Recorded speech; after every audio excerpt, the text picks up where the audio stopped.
Good evening, basketball fans. Welcome to Rend Lake College here in Ina, Illinois, where tonight is a semifinal night of the girls' Class M Junior High State Basketball Tournament, sponsored by the Southern Illinois Junior High School Athletic Association. I'm Randy Olson, courtside, along with my broadcast partner, Ron Standard, longtime basketball official of over 30 years. And this is always such a thrill for these junior high teams to come in here and play in the state tournament. And both these teams have already played a game and won this week, so they're in the semifinals. Right, they're in the Final Four. They are in the Final Four. Yeah, you know, you said we're in Ina, Illinois. I went to school here many moons ago. We called it U of I, University of Ina. I love it. That's great.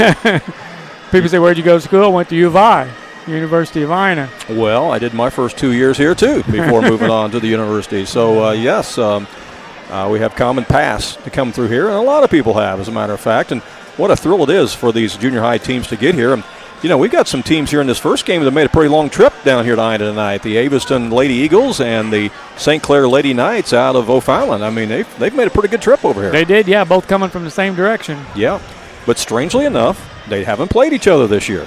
Yeah, that's good. I like that. Yeah, I like that too. Yeah, we're on the Final Four, and they've not played each other. Yeah, that's O'Fallon St. Clair team's undefeated. They are unbeaten on the season. They're 23-0. Meanwhile, Aviston has a record of 20-4. Yep. And ironically, there are two common opponents that they have played this year. And those two common opponents are All Saints Academy out of Breeze, as well as Maryville Christian, as you see the Aviston Lady Eagles run out on the floor.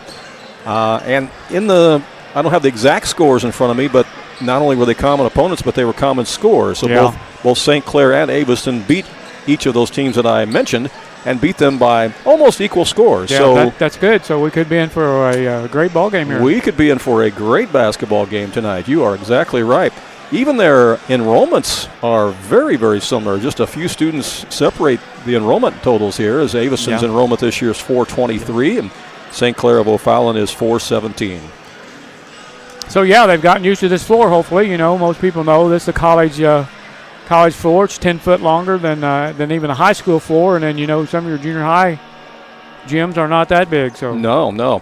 And that presents an issue whenever it's time to press. I mean, both if you're trying to instill the press or if you're trying to break the press, it has a factor one way or the other because of the sheer size of it. Because if you're trying to press, you got a lot more real estate to try to defend. But then on the other end, if you're trying to break the press, you got a lot more real estate to try to get the ball past the defense and down the court. You got three-point lines to choose from out there. Take your pick. There are three of them out there. Yeah. So you've got the traditional high school line, and then you've got the girls' college line, and you got the boys' college line. As you see, the St. Clair Lady Knights take the floor. The home team on the scoreboard tonight will be the O'Fallon St. Clair Lady Knights. Did they switch up on me? They did switch up on me. I was told that they were wearing white tonight, but maybe it's a white jersey because they've got blue on, and so does Aviston. Aviston's got blue on. That's going to be a problem if both teams are wearing blue. Yeah, it could be. We're going to wait till they take these warm-up jerseys out to see what we got going on here. Yeah, maybe underneath those warm-ups they've got white jerseys. I'm going to guess they do because I actually asked one of the girls, I said, what color are you girls wearing tonight? She said white. There you go. And then I asked Aviston. They said, we're wearing blue, so clearly that's who home and away is, but we'll see here in a second. We're going to have the coaches meeting here at midcourt between the coaches of both teams and also the officials and the captains for each of the schools.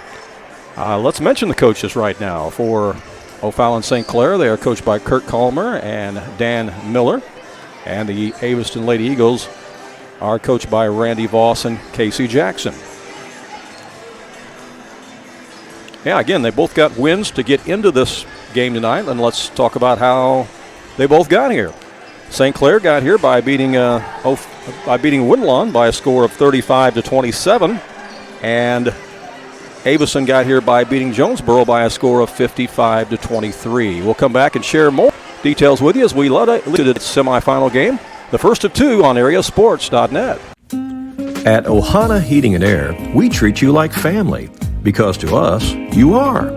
Whether it's keeping your home cozy during the winter or cool in the summer, Ohana's team is here to provide top-notch service every time. With expert technicians, affordable pricing, and a commitment to your comfort, we make sure your HVAC system runs like new. Ohana Heating and Air, where quality meets care. Call today for your free estimate at 472-4738. Andrea Baker, the broker owner at King City Property Brokers, is a proud graduate of Weber High School, and she's actually a member of their Hall of Fame. Andrea is happy to sponsor this game and cheer on the local teams. At King City Property Brokers, Andrea and all of the realtors there are happy to help you with your real estate needs, whether you are a buyer or a seller. Visit their new location on Salem Road in Mount Vernon, or visit their website to see many residential homes, acreage, or commercial properties that they have listed. You can call them at area code 618-316-7331. That's King City Property Brokers in Mount Vernon. When choosing a bank, it's important to know that local matters. Local people making local decisions that support our local communities. That's why Community First Bank of the Heartland is proud to be Jefferson County's hometown bank. With branch locations in Mount Vernon, Woodlawn, and Dix, we make it convenient to serve all of your banking needs. Call us today at 244-3000 and let us know how we can assist you. Member FDIC, Equal Housing Lender. All right, we are back here at Rend Lake College in Ina, Illinois for the semifinals, the first of two that we're bringing your way tonight here on AreaSports.net, as it's the Aviston Lady Eagles against the St. Clair Lady Knights of O'Fallon. You know, Randy, there's three officials on this game, too. That gives it kind of a big-time feel for these girls. It does, doesn't it? You know any of those officials that do tonight's game? I do not. I know their faces, but I don't. I can't put a name to it. But. You know the stripes, the black and white stripes, Yeah. right? You wore them for 30 years, so you know those. Yeah. But you still got your uniforms, by the way? I do. Do you? Okay. Yeah, I wore one for Halloween at That's Woodlawn right. grade school. That's right. I wore that with some wraparound sunglasses and a cane and a dog. That's a great joke for an official, for sure. I love it. That's great. Hey, this broadcast is being made possible tonight and underwritten by the Booster Club at Aviston Grade School. And thank you so much to everybody associated with Aviston Grade School for making it possible tonight. We're happy to be here to bring you the contest. And we understand that they've got a big watch party going on tonight. At the county. At the county in Aviston. So big shout out to all of you at the county tonight. What is that, Clinton County, or what is that? Well, I believe Aviston is in Clinton County. I don't know. Yeah. They may or may not be drinking ski right now. I don't know. Hey, I think we're going to have a national anthem here to honor America before we meet the starting lineups for tonight's game. And, they did peel off those warm-ups, and, my golly, their jerseys are white. So that works out pretty good. Had us worried there for a minute, didn't they? So, we're going to pause here as they do honor America with the national anthem.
Our national anthem tonight here at Rend Lake College in Ina.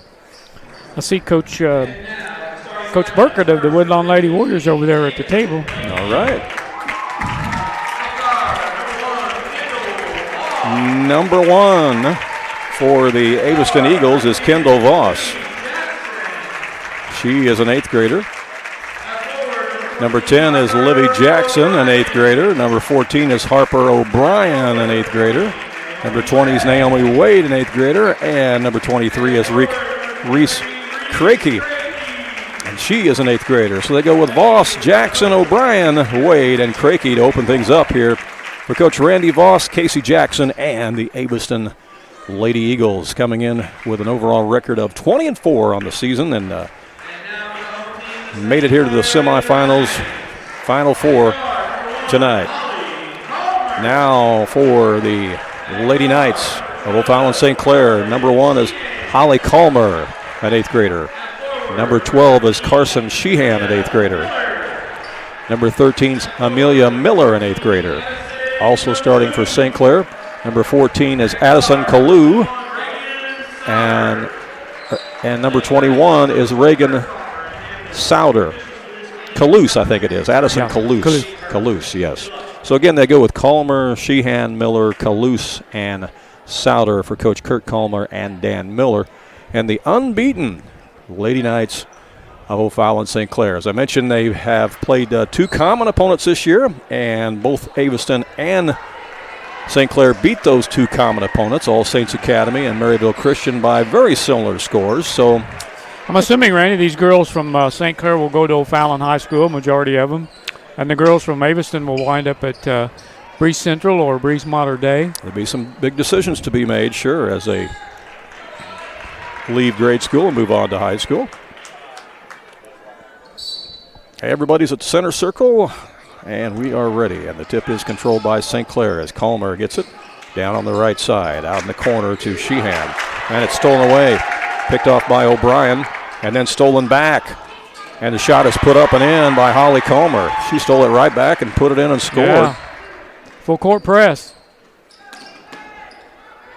And St. Clair is on the board, and there is the press. But as we said, sometimes it's harder to press on this floor, but there's a traveling violation on the Lady Eagles, and it'll go back over to the Lady Knights. I think she's okay. I thought she was hurt there for a minute. Good crowd here tonight, and especially as far of a distance that some of these fans had to travel here from both the Clinton County area there in Aviston, as well as over in Metro East area of O'Fallon. And that's stolen away as the pass went into Kalus, and it was picked off by Aviston. They're in the front court with their first possession of the game, and they go on the right corner to Jackson. This shot's off the back iron. Comes back out to Jackson, and they'll reset the offense out front to Harper O'Brien. And it's knocked out of bounds by St. Clair, and it'll stay with Aviston. Well, we mentioned the watch party going on at the county in Aviston. If you're having a watch party of your own, either at a public place or in your own home, hey, send us a message here on Facebook. Get on our Facebook page, AreaSports.net, and get on our messenger there at AreaSports.net on Facebook. Send us a message as the shot's put up no good by Livy Jackson. And offensive rebound in the corner by O'Brien. Back out again. Now they'll go nice down pass. low. Down on the block, and the shot is in by Reese Crakey. And this game is tied. That was a nice pass, entry pass down on the block. They're pressing as well. They are, and they turn it over, yes. St. Clair turns it over, and Aviston will have it out of bounds right there by their own basket. Yeah, send us a message on Facebook Messenger, AreaSports.net on Facebook Messenger. Let us know who you're rooting for, where you're watching from. Always like to hear from our viewers and our listeners. So send us a message, and we'll give you a little shout-out tonight on your own private watch party during this girls' semifinal Class M state tournament game as a shot is put up and in by O'Brien. Little floater. 4-2 Aviston, and there's a press, and going to be a foul called.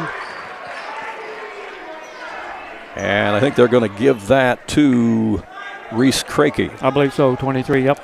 First foul of the game. It'll be St. Clair Lady Knights basketball. Again, they are unbeaten on the season at 23-0, but these two teams have not played each other this year, and Ron and I kind of like that because you're in the Final Four and you've not played each other. Shot from the deep wing is no good by Souder, but they get the offensive rebound, and they'll set it again. Now a fire from Calmer. That's no good. Offensive board there by Souder. Going to shoot free throws. She's going to shoot, you bet.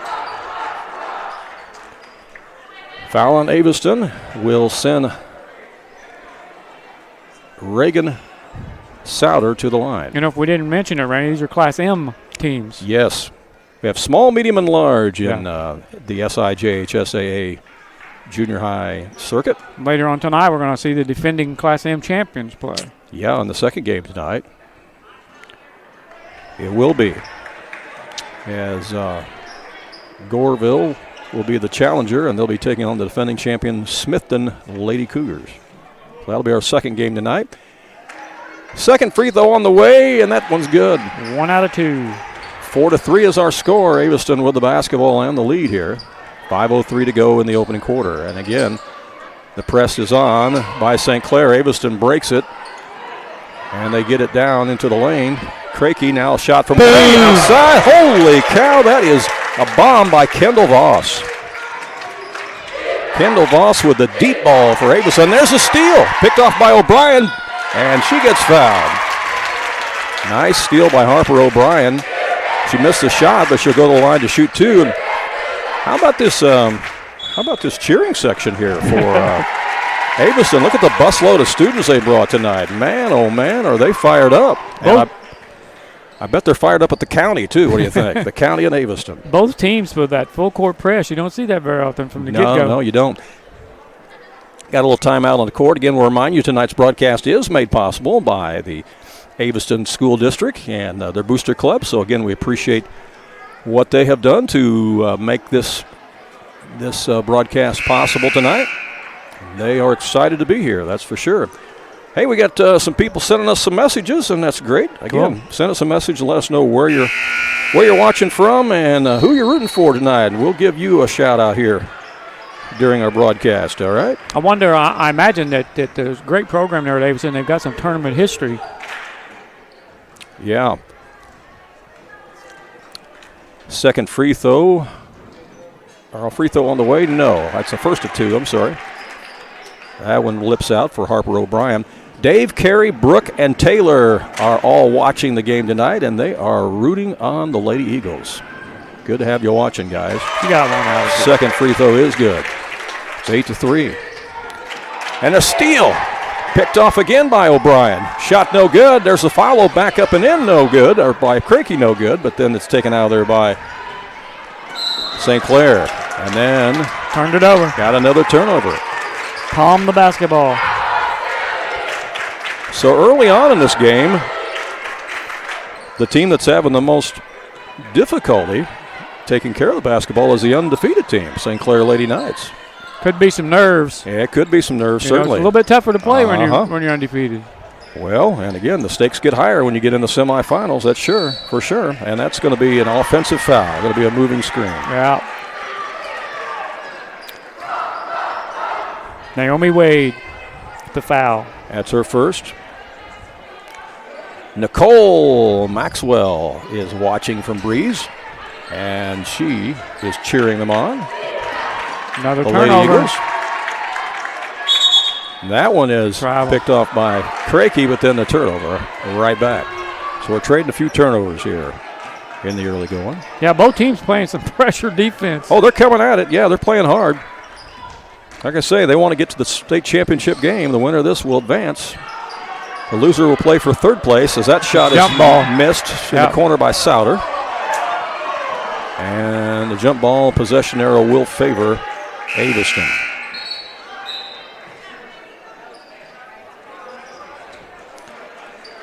Yeah, Nicole says that she is watching from the school lunch cafeteria tonight. I love it. All right. Hope you're enjoying it, Nicole. 8-3 Aviston. Pass down underneath to Naomi Wade. Can't shoot. She's a little bit too far under the basket, so they'll bring it back out and reset it. Here's Voss with it. Voss has it stolen away by Calmer. Holly Calmer will take it back the other way. Missed the shot a little too strong. There's an offensive rebound. Foul. And the shot the free throws will be forthcoming here for Cecilia Worrell, who is in the game for St. Clair. She's off the bench. She's a 7th grader wearing number 15. The foul is on Harper O'Brien. So we have 4 team fouls on Aviston here in the first quarter, 1 on St. Clair, 3:32 to play in the opening quarter as a free throw won't go. Into the ball game for Aviston is number 12, and that is Jalen Ritzheimer. Is that right? 12? Yeah, Ritzheimer, yeah. Jalen Ritzheimer in the game. Second free throw off the back iron. And who wants it? Uh-oh.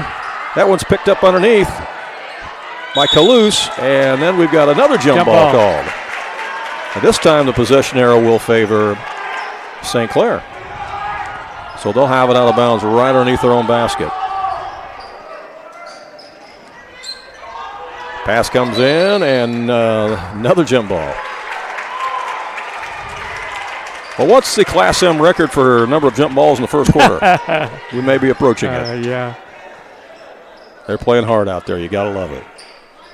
All right, here's Libby Jackson getting it across for Aviston. I think Aviston's figured out that press. They're not having any problem breaking it. It's another jump ball. But then that trap becomes a problem, and there's another jump ball, and the possession arrow will go right back to St. Clair. Yeah, we could be looking at history in the making here on these jump balls. I'm telling you, we've had a lot of them here in the first quarter.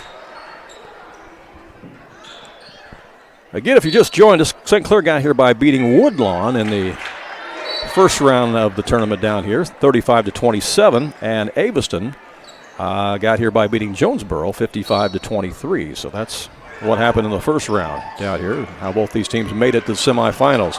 Pass went right through the wickets there of Addison Calouse and out of bounds. Another turnover, and it'll go right back to Aviston. Well, I wonder who beat Aviston. They got 4 losses. Must have been some pretty good basketball teams. Yeah. Maybe some Class L teams or something. Possibly so. Possibly so. Kendall Voss had the ball taken away.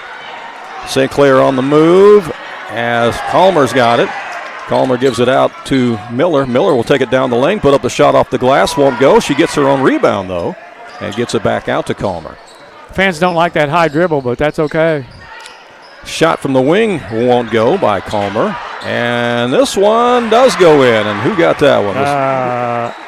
Was that Calouse? Addison Calouse. Calouse got that one on the offensive rebound.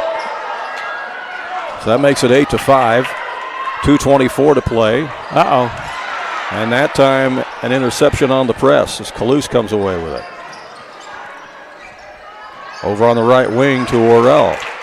And taken away by Aviston. We're trading turnovers here in the early going. Kendall Voss will bring it up for the Lady Eagles. Comes over to the right wing. Now down on the block. There's a double team as a shot is put up by Crakey, and she's fouled, and Reese Crakey will go back to the line. You can't see those numbers, Randy. Every one of these girls has a big, long ponytail that goes right over the top of that number. Covers up the numbers. It's not ideal for the broadcasters, is it? No, it's not. And that free throw is buried by Crakey. 9-5, Aviston, with 1:59 to go here in the first quarter of play.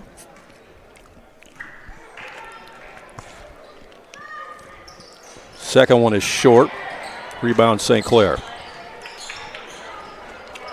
They'll bring it up on the right side where Rell has it. Out to the top, swing it over the left side to Calmer now. She'll fire from 3. No, that's off the back iron. Ball's loose. Who wants it? Miller had it, but she stepped on the end line. Yep. Yeah, Amelia Miller had that one for a moment, but she stepped on the end line, so it's a turnover back to Aviston. Both teams going to their bench a lot here in the first quarter play. Yeah, I tell you, the way they press, they probably have to. Yeah, keep the fresh legs out there.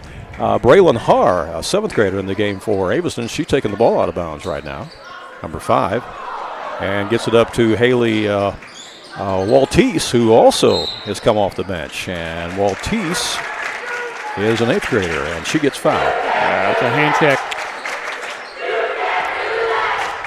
So that's 3 team fouls on St. Clair. Again, there's 4 on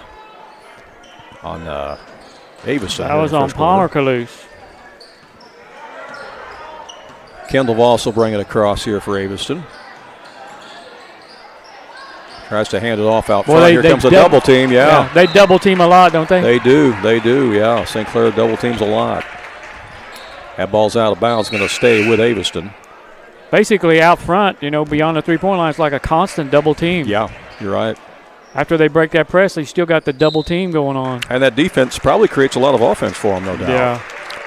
Minute 23 to go here in the first quarter. 9-5 is our score. Aviston leads it, and we'll take a brief timeout so we can grab us a drink of water. We'll be right back.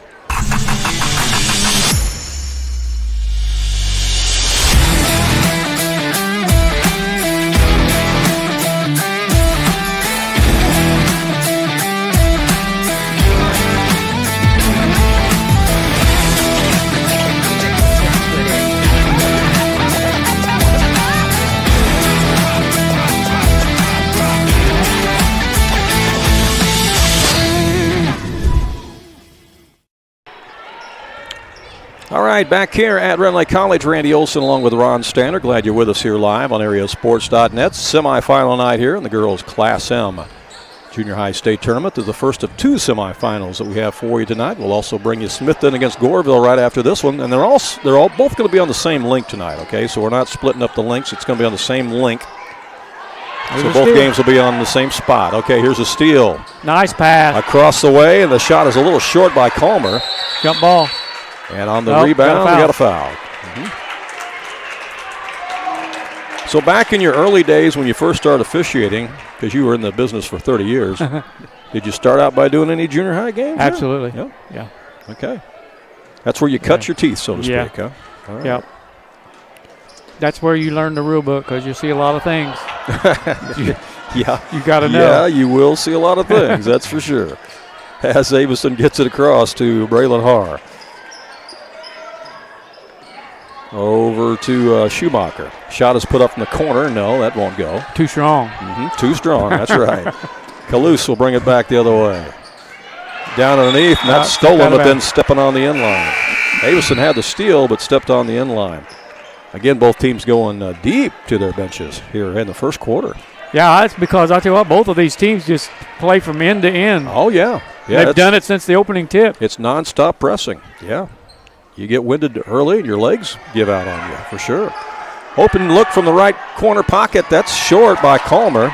Taken away. Good pass. And back up and in by Amelia Miller after the steal. And that cuts this game to a 2-point game now with 23 seconds left. Aviston working against the press. Here they come. Kendall Voss across the timeline. Got to stay away from that double team. Tries to get it down low underneath, but it's stolen away by Amelia Miller. Chance to tie or take the lead here. Here's a long pass. Shot underneath is no good by Palmer Kalous. That's going to be 3 fouls, I believe, on Palmer Kalous. Wow. Yeah, 3 fouls. Now I want you to take a look at Palmer Kalous. She's going to the bench, number 32. She is listed as a 6th grader. That is a big 6th grader. Look how tall she is. Yeah, she's tall. 32. They're leaving her out there. So yeah, she is listed as a 6th grader. If that's accurate, wow. She's going to be much bigger, perhaps, much taller in her 7th and 8th grade year. Free throw there is no good by Reese Crakey.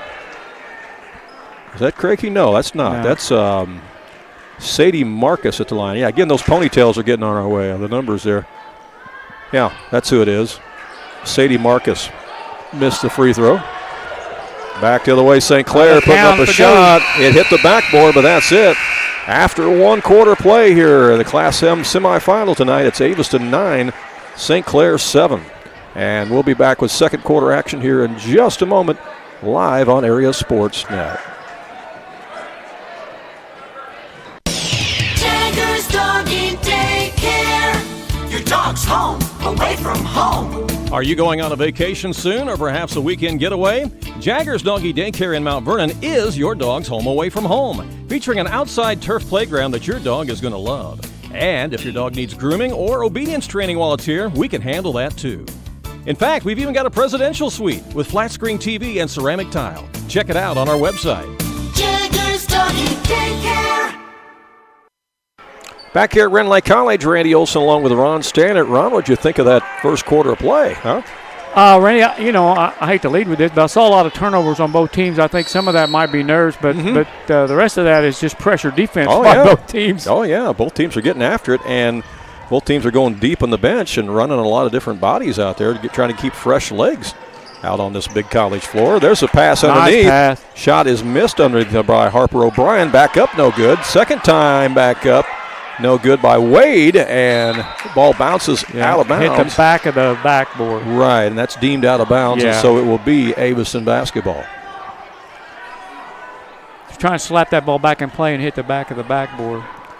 Kendall Voss gets it in. Now she gets it back, and she goes down on the block. Here comes a triple team, and a foul is called as Reese Crakey tried to put it up against 3 defenders, and she'll go to the line to shoot a pair. Yeah, she's going to get 2 free throws. And that foul, I think, is on Livy Jackson. That'll be her second.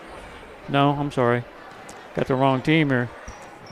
It's on Kenley Joggerst. Yeah, Joggerst, number 10 with the foul. That's her first.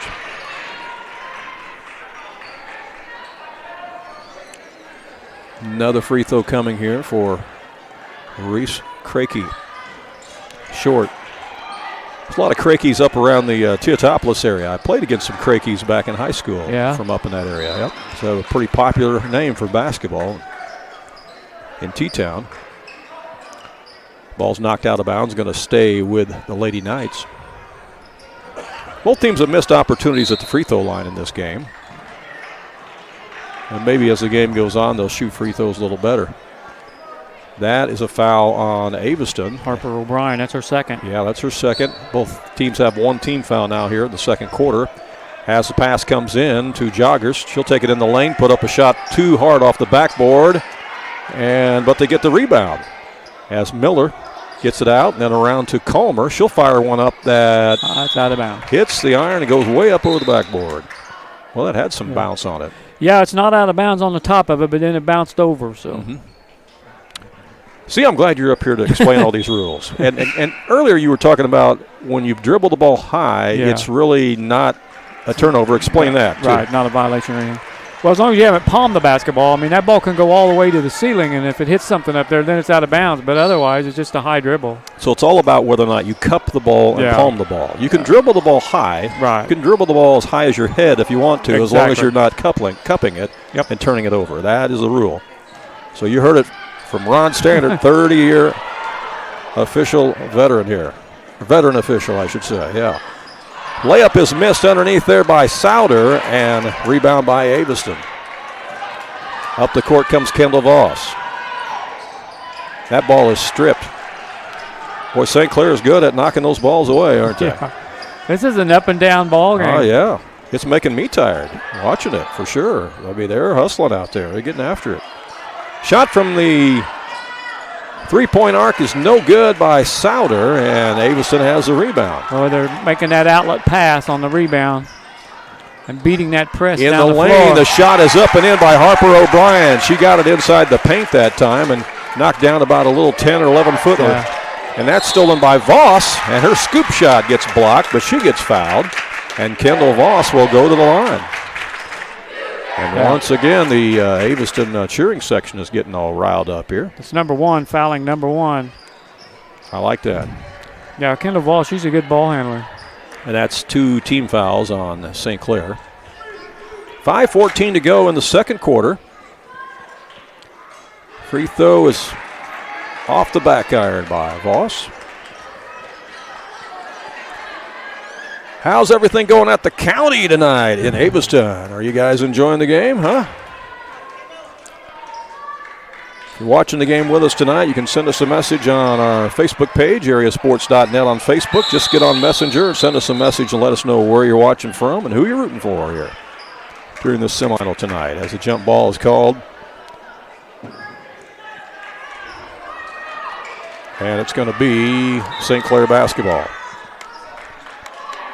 And we got another timeout on the court. We'll remind you this broadcast is made possible by the Aviston School District, home of the Lady Eagles. Again, they're sports boosters, stepping up and helping to make this broadcast possible. We appreciate their underwriting support as we do have a brief timeout on the court, but we're going to just keep it right here for a moment. Maybe somebody tell us, Randy, who they lost to, because they're a good ball club, and they got 4 losses. Yeah, so. I should have asked Coach Voss and Coach Jackson. Casey sent me a bunch of stuff, but I don't know if he told me that. I'll look at my notes here in a minute. Maybe I've got that. But if one of you out there watching knows who the 4 losses were by Aviston, send us a message on Facebook Messenger, AreaSports.net on Facebook Messenger, and give us a follow while you're on there too, all right? Follow our page, and that way you'll always have good sports content popping up in your news feed there. Back to live action. Here's Kendall Voss. That one's short. Yeah, that might have been blocked. Might have got a piece of that. Yeah. Ball scoots on the floor. Now it's picked up, and a long pass down underneath. Shot is blocked. It's put back up and in by Amelia Miller. Wow. Miller grabbed the carom, and she kissed it in off the window. Nice play. 11-9 is our score. Aviston still with the lead and the basketball. And that's going to be a traveling violation. Yeah. We got somebody watching from Fort Myers, Florida. All right. So, how much snow they got down there? Well, I imagine it's all melted. You still got any snow left down there, or did it all finally melt? Let us know about that, too. That's been an interesting development here in recent weeks. Inside the paint, the pass goes to Miller. Down in the corner. Cut off on the baseline. They tried a wraparound pass there, and what do we got? Kicked the basketball. Ball kicked? I think it was. Yeah, Kate is watching from Fort Myers, Florida, and she's cheering on Naomi Wade and the Aviston Lady Eagles. Cool. Good to have you along, Kate. Hope you're enjoying it. Here's a shot from out front. That's off the back iron. Another offensive rebound for St. Clair. In the lane this time. Shot is up and in by Holly Calmer. Calmer ties the game at 11, and she'll have a free throw with a chance to get the Lady Knights in the lead. I think for the it's first time.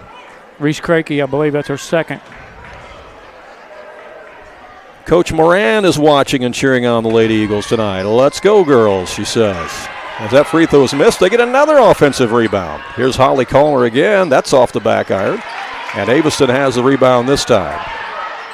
If they can get the ball out of there. It was taken away from her and put up and in. That was stolen out of the hands as Holly Calmer just swiped that one away and put it in the basket. It's 6 points for Calmer. First lead of the game for the St. Clair Lady Knights at 13-11. Here's a long shot out. That's knocked down by Liv Jackson. Did they give her a 3-0? Yeah, they did. Wow. Those 3 3-point lines are so close together out there, it's kind of hard to tell. Yeah. And that's a steal. Aviston with the lead back after the three-pointer by Jackson. There's a double team by the Lady Eagles. Ball's in the air. It's grabbed by Souter. And that's a traveling violation that's Sheehan. Caused by that defense. Yes, indeed. Both teams playing very aggressive defense here in this first half. Game's been tight since the get-go. They sure have been.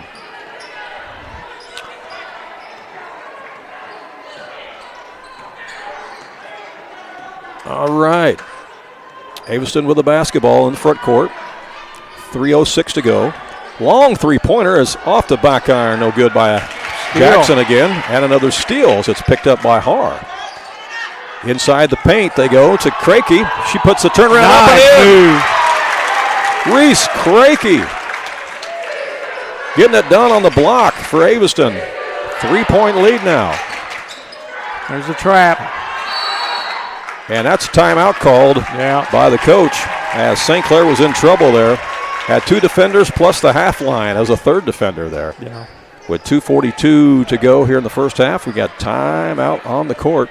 And we'll be back with more from Rend Lake College in just a moment.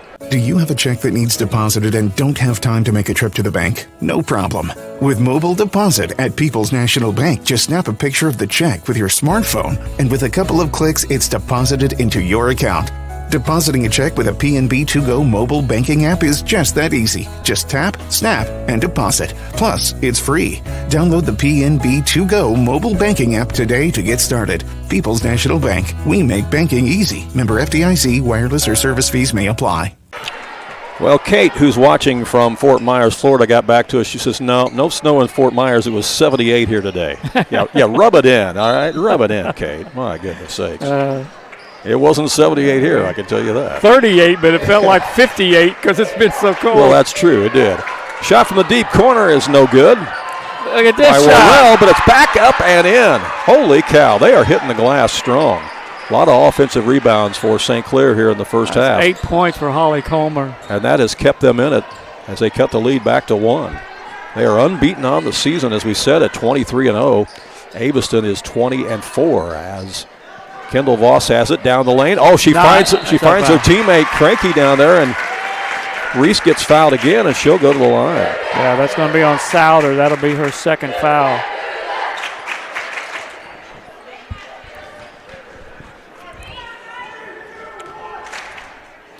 So the free throw is up and in. Nothing but the bottom of the net for Cranky, and she'll get another one. 6 points for Crakey. So yeah, she's having a good first half. She got them both. Got them both. A shout out to the Sudholt living room who's watching the game tonight, and they are especially cheering on Braylon Har. So glad you guys are watching. Hope you're enjoying the game. We got us a good one going here. 18 She's to in 15. the ball game now too. Yeah, absolutely she is. And there comes the trap on that press. You got it. And there's a steal as it's picked off by Waltese. Waltese gets it out to O'Brien, and there's picked off. Picked off by Holly Comer. She'll take it down, lay it up and in. She's having a game. Yeah, I think she's in double figures, Randy. She's got 10. Holly Comer. That is Coach's daughter, I believe. Yeah, she leads all scorers with 10. There are actually 2 Comers on the team. Holly's an 8th grader, and Lily's a 6th grader. Shot from the right wing. That lips out. No good by Har. And the rebound is grabbed out of there by Cecilia Worrell. Worrell brings it up the court herself.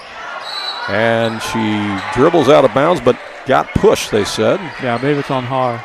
By Braylon Har, who will get the message. Yeah, it's her first foul. All right, got a message from one of our viewers who said that Aviston lost to Oakville. I assume they mean Oakville. I'm sure they mean Oakville, not Oakville. Lost to Oakville twice. Lost to Germantown once and Smithton once. And Smithton will be in our other semifinal tonight. Shot from the elbow is off the mark, no good. Rebound grabbed by Miller, back up, no good. Another offensive rebound, no good by Calouse. A third offensive rebound. Man, they are just killing it on the boards, and that's stepping out of bounds. It's a turnover. Well, we knew it had to be some quality basketball teams. Yeah. Those are all good programs. Oh, yeah. I mean, Oakville was tremendous all season. Smithton's a defending champ, and they're going to play the next game. They're back. Well, and Smithton is the team that eliminated Oakville. Yep. And Oakville had eliminated Nashville, who had been here in the Final Four, 4 years in a row or something like that. So, yeah, you're talking about some really good basketball teams for sure. Oh, down the lane. Good pass. Good pass from Voss down to Emig. But that shot is missed, and we're racing to the other end now. And shot is missed in there by Palmer Calouse. I think that's going to be 3 fouls on Harper O'Brien. Let's see. Yep. Yeah, we have 2 Calmers and 2 Calouse girls on this St. Clair Lady Knights team, and that is Palmer at the line, number 32. Again, she's listed as a 6th grader. Man, I don't know if that's a typo or not, but man, she is a tall 6th grader. 47 seconds left. We got a 1-point game here as we're getting close to halftime.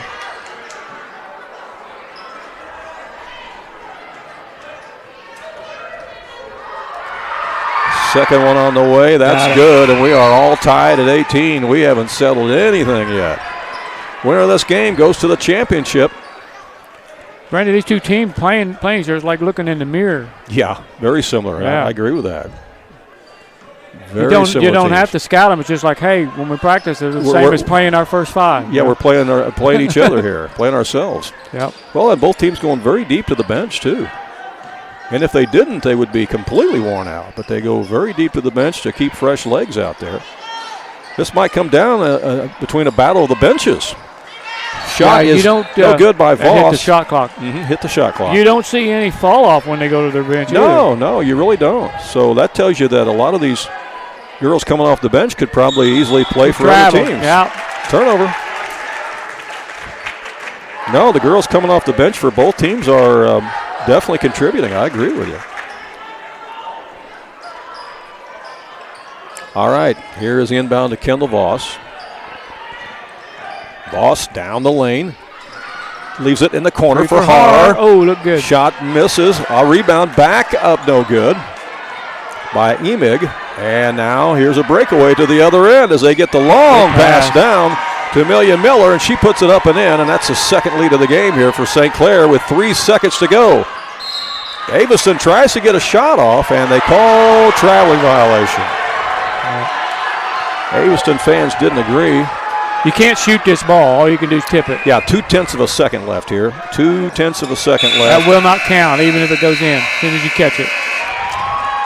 Horn sounds, and that is the end of the first half. What a spirited first half we have here at the Red Lake College campus in Ina for this girls Class M junior high state tournament semifinal. Aviston led after the first quarter 9-7, but St. Clair of O'Fallon leads it here at halftime 20-18. And Ron is working on our halftime stats. Yeah, time stats.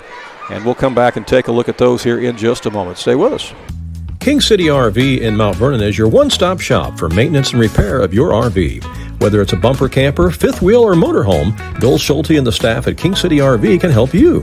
They provide winterizing of your RV, washing and waxing services, service work on brakes and tires, repair or replace awnings, service work on your slide-outs, and much more. They even repair and clean horse trailers at King City RV, 801 Dogwood Drive on the south edge of Mount Vernon. Call area code 618-731-6185 for King City RV.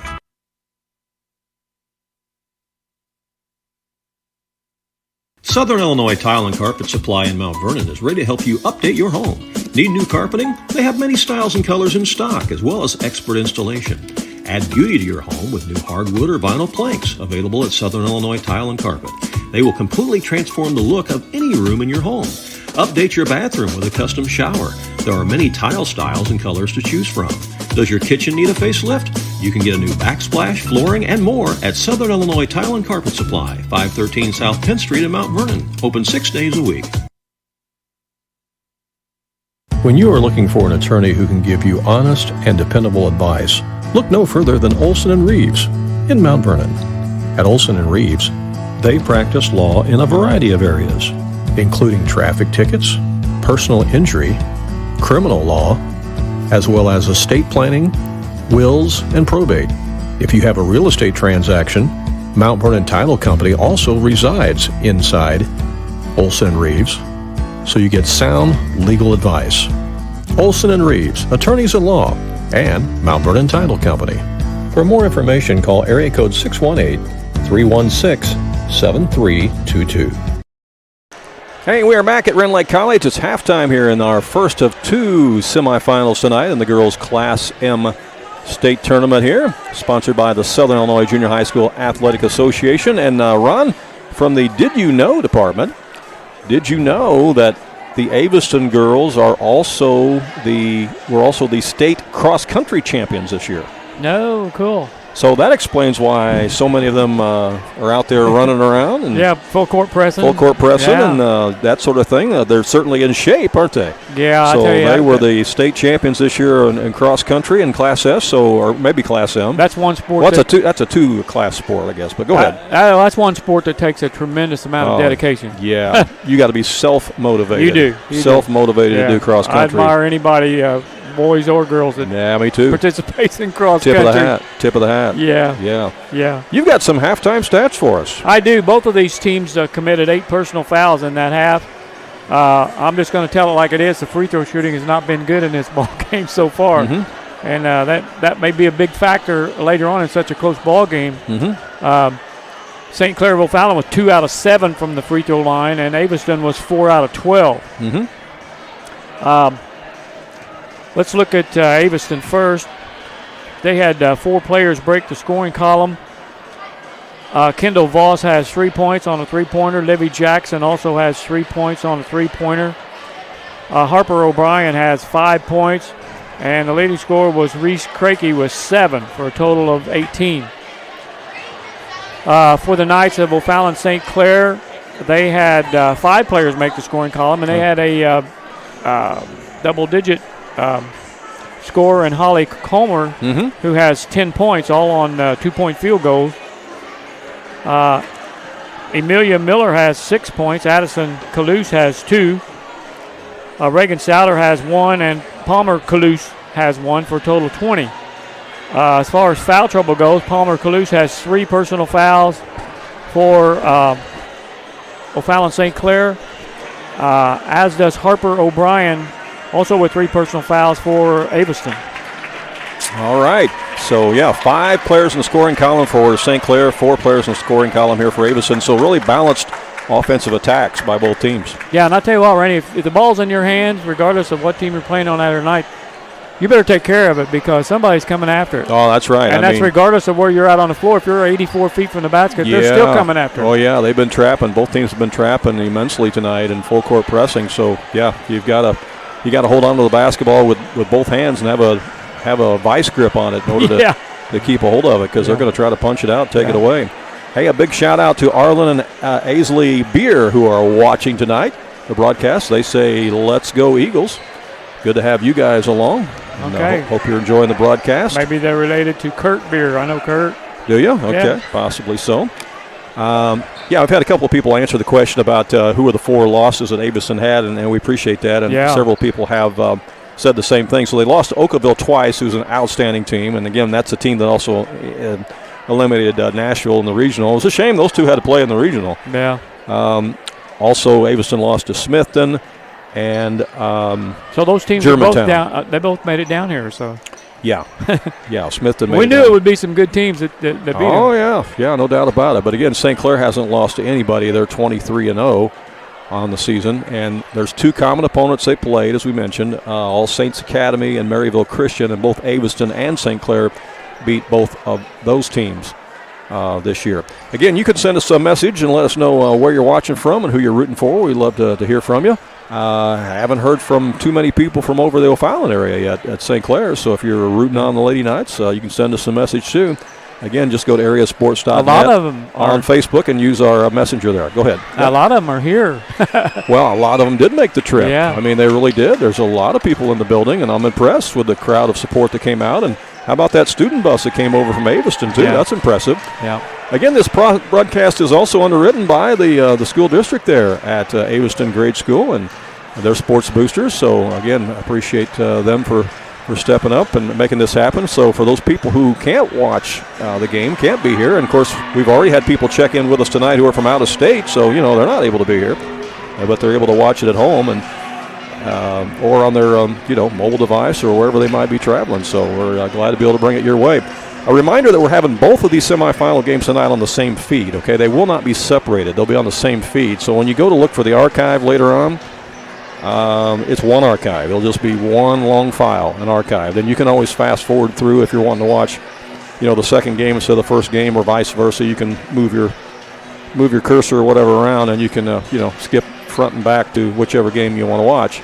But we just thought it'd be easier because they slammed these games together so quickly. We thought that instead of disengaging after the first game and re-engaging on the second game, that's not only hard for us, but it's hard for all of you at home. So those of you who are really looking forward to watching the Smithton game against Goreville, it will be right here where you're at right now. So if you've got us on right now, you will know that the Goreville-Smithton game is coming up same place right after this on the same file, which also means that the people from Aviston and St. Clair who want to watch the archive can't watch the archive until the second game is over because the whole thing's going to be archived at once. So keep that in mind too. All right, here's somebody coming in from St. Clair, Jennifer. Okay. Jennifer just sent us a message, and she says, go St. Clair. All right, Jennifer, we're glad to have you along. Okay. Again, we're going to step aside for just a moment, and we'll be back after we grab ourselves a water and refresh here just a moment. We'll have that second half action for you right here on AreaSports.net. If you have some outdoor projects that need to get done around your home or your farm, you need to get to Carter Turf and Tractor, your local Kubota dealer in Wayne County and the surrounding area. Carter Turf and Tractor is your area dealer for high-quality Kubota tractors in a variety of sizes, perfect for a landscaping business or to easily handle a variety of jobs around your home or farm. They can customize a solution for your needs. They also have the Kubota RTV utility vehicles for on-road and off-road transportation and hauling needs. When there's mowing or lawn work to be done, Carter Turf and Tractor has you covered with Exmark riding mowers and walk-behind mowers. They also feature a good selection of Echo brand brush cutters, trimmers, and chainsaws, as well as Honda and Generac generators. Come in and see for yourself at the new Carter Turf and Tractor, open 8 to 5 Monday through Friday and 8 to 2 on Saturday. All right, we are back here at Rend Lake College. There's the horn. We are ready to call the teams back out on the floor for second half action here. The winner goes to the Class M state championship game this Friday night, and the loser will go to the third place game. We will not be here Friday night, I'm sorry to say. We already have a commitment to cover the Waltonville boys high school game at Marion. That'll be a 1A against a 3A, and that's going to be something else because Waltonville is undefeated on the season. They're traveling down to Marion, taking on the 3A Marion Wildcats this Friday night, and Ron and I will be down there for that. So both of them just won a midwinter tournament. Yes, they did. Second half action, the teams change ends, and St. Clair has the ball first as they put the shot up from way out front, and it's no good by Sheehan, and rebound by Aviston. And a jump ball is called, and it's going to stay with Aviston. Well, I'm sure that one of the points of emphasis at halftime for the coaches from Aviston, Casey Jackson, Randy Voss, they probably were telling their girls, we got to rebound better, because there was a lot of offensive rebounds by St. Clair in that first half. Wouldn't you agree? Yeah. So I'm sure that was definitely a point of emphasis out there. Here's a three-pointer on the way. Boom! Boom! And that puts Aviston in the lead. Kendall Voss, but nylon. Her second three-pointer of the day. And there's a steal as that's picked off by O'Brien. She gets it to Voss. Voss is on the move, puts up the scoop shot, and knocks it down. Wow, the scoop shot is up and in. It's got a little Caitlin Clark action going here. Yeah, and I messed up on the score. I've got it right now. I'm sorry. Aviston up by 3, 23-20 after a couple of back-to-back buckets. A 5-0 run here by Voss to start the second half. Personal 5-0 run for Kendall Voss. She's got the ball right now. Yes, she does as she brings it up. With the Lady Eagles leading it by 3, they were down 2 at the half. Leaves it out to top now to Jackson. Back to Voss. Voss will drive baseline. Reverse layup is blocked in there.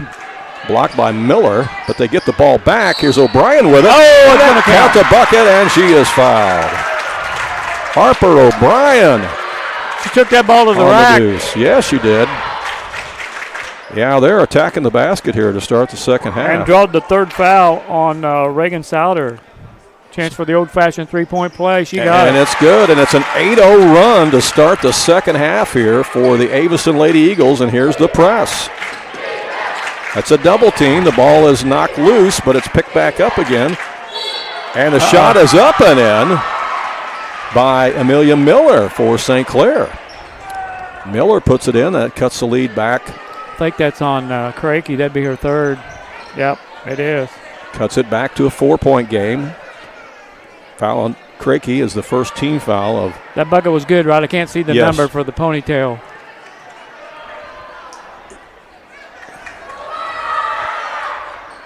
And the shot is good. Yeah, that was Amelia Miller on the bucket and the free throw. Yeah. So she also got the old-fashioned three-point play. She did. Here comes Voss behind the back dribble for Aviston. She has 9 points. And that's stolen. And that's picked off by Souder. Souder takes it all the way down, missed the shot. Loose again, and St. Clair gets it back. A long three on the way. That won't go by Comer. And this time Aviston gets it. O'Brien comes out of there. They're coming after that ball. Yes, they are. Jackson has it now. Out to Voss. Voss with a hesitation dribble. Goes up and draws the foul. Nice hesitation dribble that time by Kendall Voss, trying to get the defense off balance a little bit there. She's a gym rat, I can tell. I can tell she is too. Yeah, she is. I can tell she is too. And she might win the shoe award tonight too. Look at those shoes. Yeah, I tell you, she's one of them probably anytime that gym's open, she's in it. Yeah, she's got to be a finalist for the shoe award tonight. As that one rattles home. 27-23. She can get into double figures if she makes this free throw. Nope. Ball is loose after the missed second free throw, and I think that she might get the foul. Yeah. Yeah, Voss on the personal. That's her first personal. And that's 2 team fouls on Aviston, so 2 apiece here as we start the second half. Knights have the basketball. In the corner they work it. Back out to Worrell. Here's a wide open look from the left side. That's a little too strong that time for Sheehan. And Aviston's got it back the other way again. They try to go down underneath. Pass down there to Naomi Wade, and it's going to be a foul in the corner. And we had some students standing there in front of us. So Naomi Wade, that might have been a frustration foul. Yeah, she was chasing after the ball. Yeah, she lost that pass and then went after the ball too aggressively. Well, they're all playing hard out there, I'll say that. The effort is definitely there on both teams, for sure. Here's Holly Calmer with it. Works it to the right wing now to Cecilia Worrell. Back over to Calmer again. Aviston is in a zone as the Knights work it around the perimeter, looking for the best shot possible, and that was put up by Calmer, no good. Rebound in the lane. Back up too strong by Miller. And now we got a foul called, and that's going to be on Aviston, I believe. Yeah.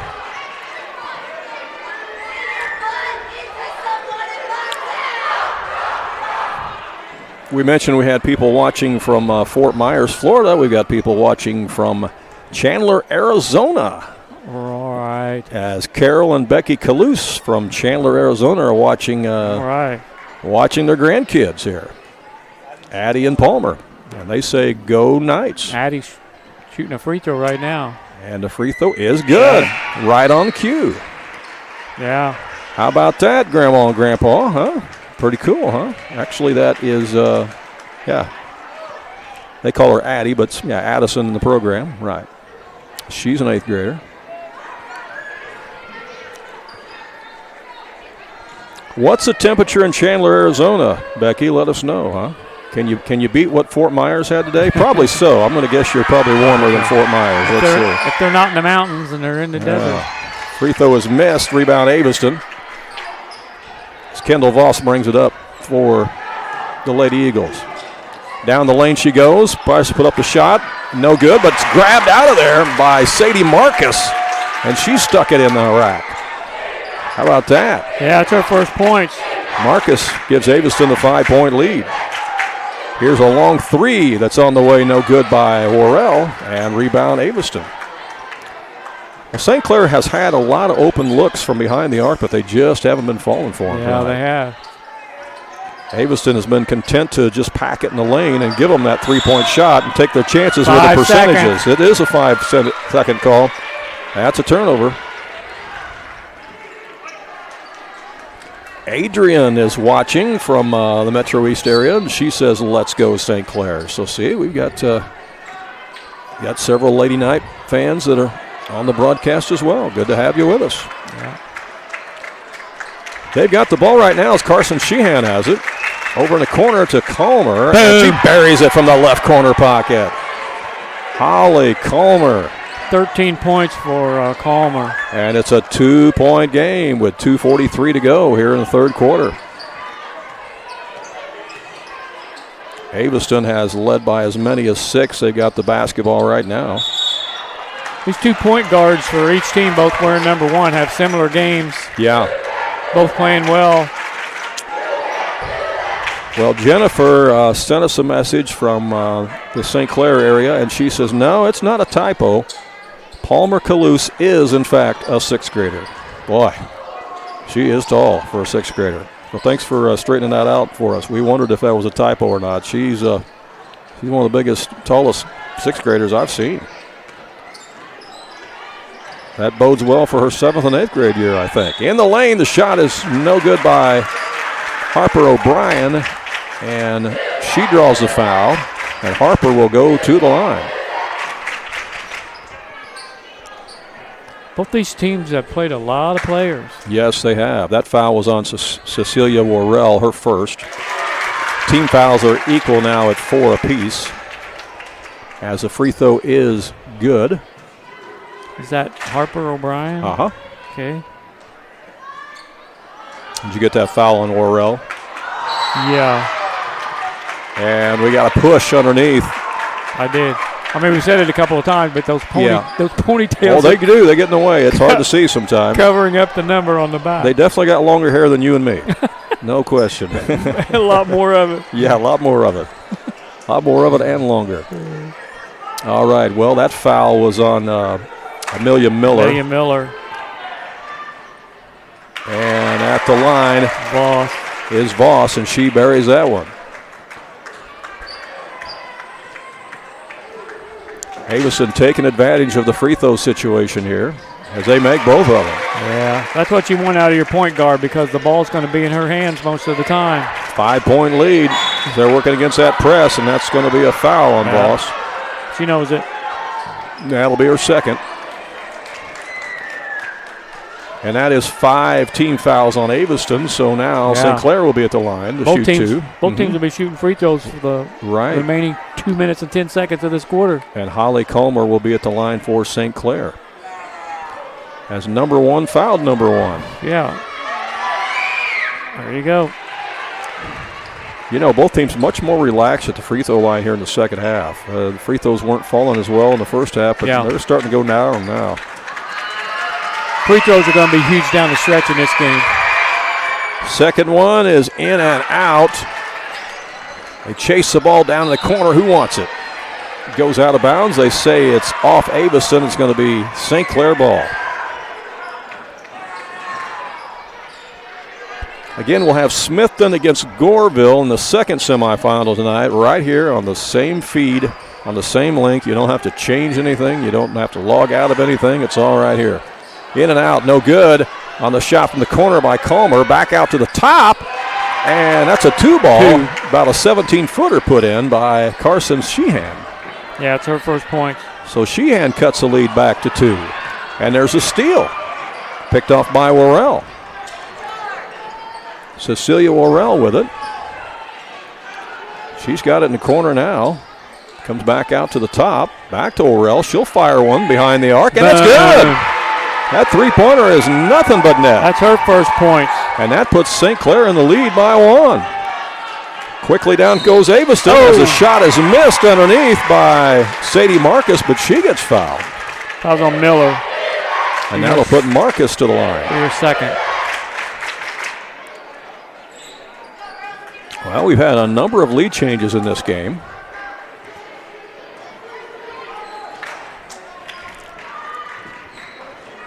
As that one is off the back iron. Yeah, this is what you want in the Final Four. Oh, yeah. I mean, this is a cream of the crop right here for girls Class M basketball. Marcus with another one. And that one rolls off. She's going to get another one. Yeah, somebody was in the lane. Somebody's in the lane, right. We'll try it again.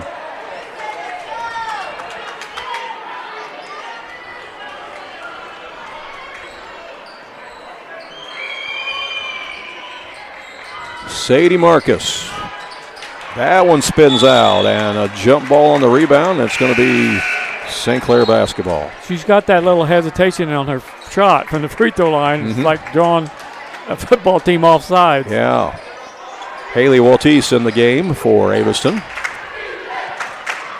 Now St. Clair gets it up. Down underneath on the block. The shot off the glass won't go by Calouse. Back up, no good by Miller. It's going to be on the back. Number 14. Yeah, the foul is on Addison Calouse. Yep, that's on the back. Second. Which brings up a good point for those of you watching at home, and we'll discuss this with our 30-year veteran official, Ron Stannard, next to me. There is no such thing as over the back. No. There is only on the back, correct? Yeah, for it to be a foul, you need to be on the back. As long as there's separation there, you're okay. Your opponent can have position on you, but if you can go up and keep daylight between you and her and grab that rebound, it's yours. You go to ball games, you hear a lot of fans screaming, they're over the back, they're over the back. Well, there's no such thing as over the back. If there's separation and you can reach over the back and grab the ball, you're entitled to it. Without making contact. No, it's when you are on the back that it becomes a foul. And both free throws were made there. Yeah, you're right. The free throw shooting has been much improved in the second half. It's much better in the second half. And Aviston has the lead. It's another lead change here in this semifinal game. We are down to 1 minute to play here in the third quarter. as St. Clair has the basketball. Out front is Palmer Calouse. Gets it down to Joggers. Way in the deep corner, and that shot is missed over there by Worrell. And Aviston has it. Everybody out there can handle the basketball regardless of position. Oh, yeah. In the lane, that shot is blocked. Voss got it back. And now a jump ball is called. Possession arrow leaves it with Aviston with 33 seconds left here in the third quarter. I got a feeling this game may be going down to the wire. Yeah, you think? Boy, we've just been back and forth. Several momentum swings. But nobody with any bigger than a 6-point lead at any one time. Back the other way goes Palmer Calouse. And that's going to be a foul on Aviston. And now Palmer's going to go to the line with 28 seconds left. It's on Haley. How you say it? Waltese? Yes, that is Waltese is what they told me. Waltese. Mm-hmm. That's her first personal foul. Yeah, I'm glad we checked a lot of these pronunciations before the game. As the free throw is good. Calouse with the free throw. We are tied again. Palmer Calouse. Mm-hmm. She is 2 out of 3 from the line. Yeah, again, they have 2 Calmers and 2 Calouse girls on the St. Clair team. Missed the second one. Good box out that time by Kendall Voss. Did you see how she boxed out the shooter? That's why she got that rebound. Good fundamental play there by Kendall. She's got it over on the right wing. Stop and pop. That one was blocked as Livy Jackson tried to put it up. And here's a breakaway to the other end. Calouse has it. Too strong off the glass. Rebound Aviston down to 6 seconds left. Can they get a shot off? 3 seconds left. Down underneath. And horn sounds. And that's the end of 3 quarters. We haven't settled anything yet. It's tied 34-34 as we're about to move to the fourth quarter. Wow, what a game here in the semifinals. Yeah, I hate to talk about it. We could be looking at bonus basketball. Yeah, don't be saying that magic word. Don't say those initials, those letters, or whatever they spell. Yeah, okay. We'll be right back in 30 seconds.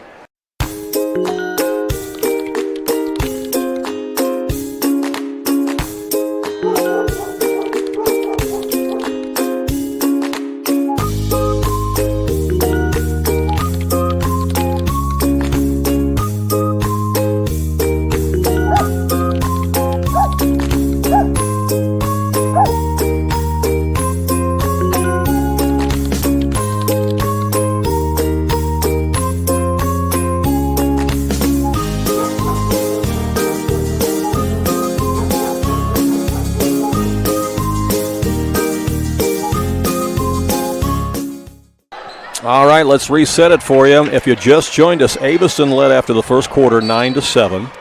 St. Clair led at halftime 20-18.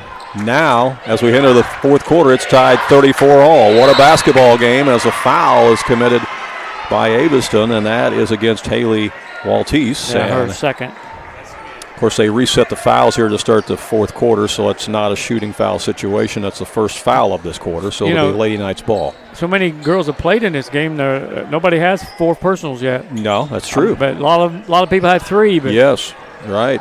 It's a good point. Palmer Calouse out front. No, that won't go. Offensive rebound by Holly Calmer. And now back out to Cecilia Worrell.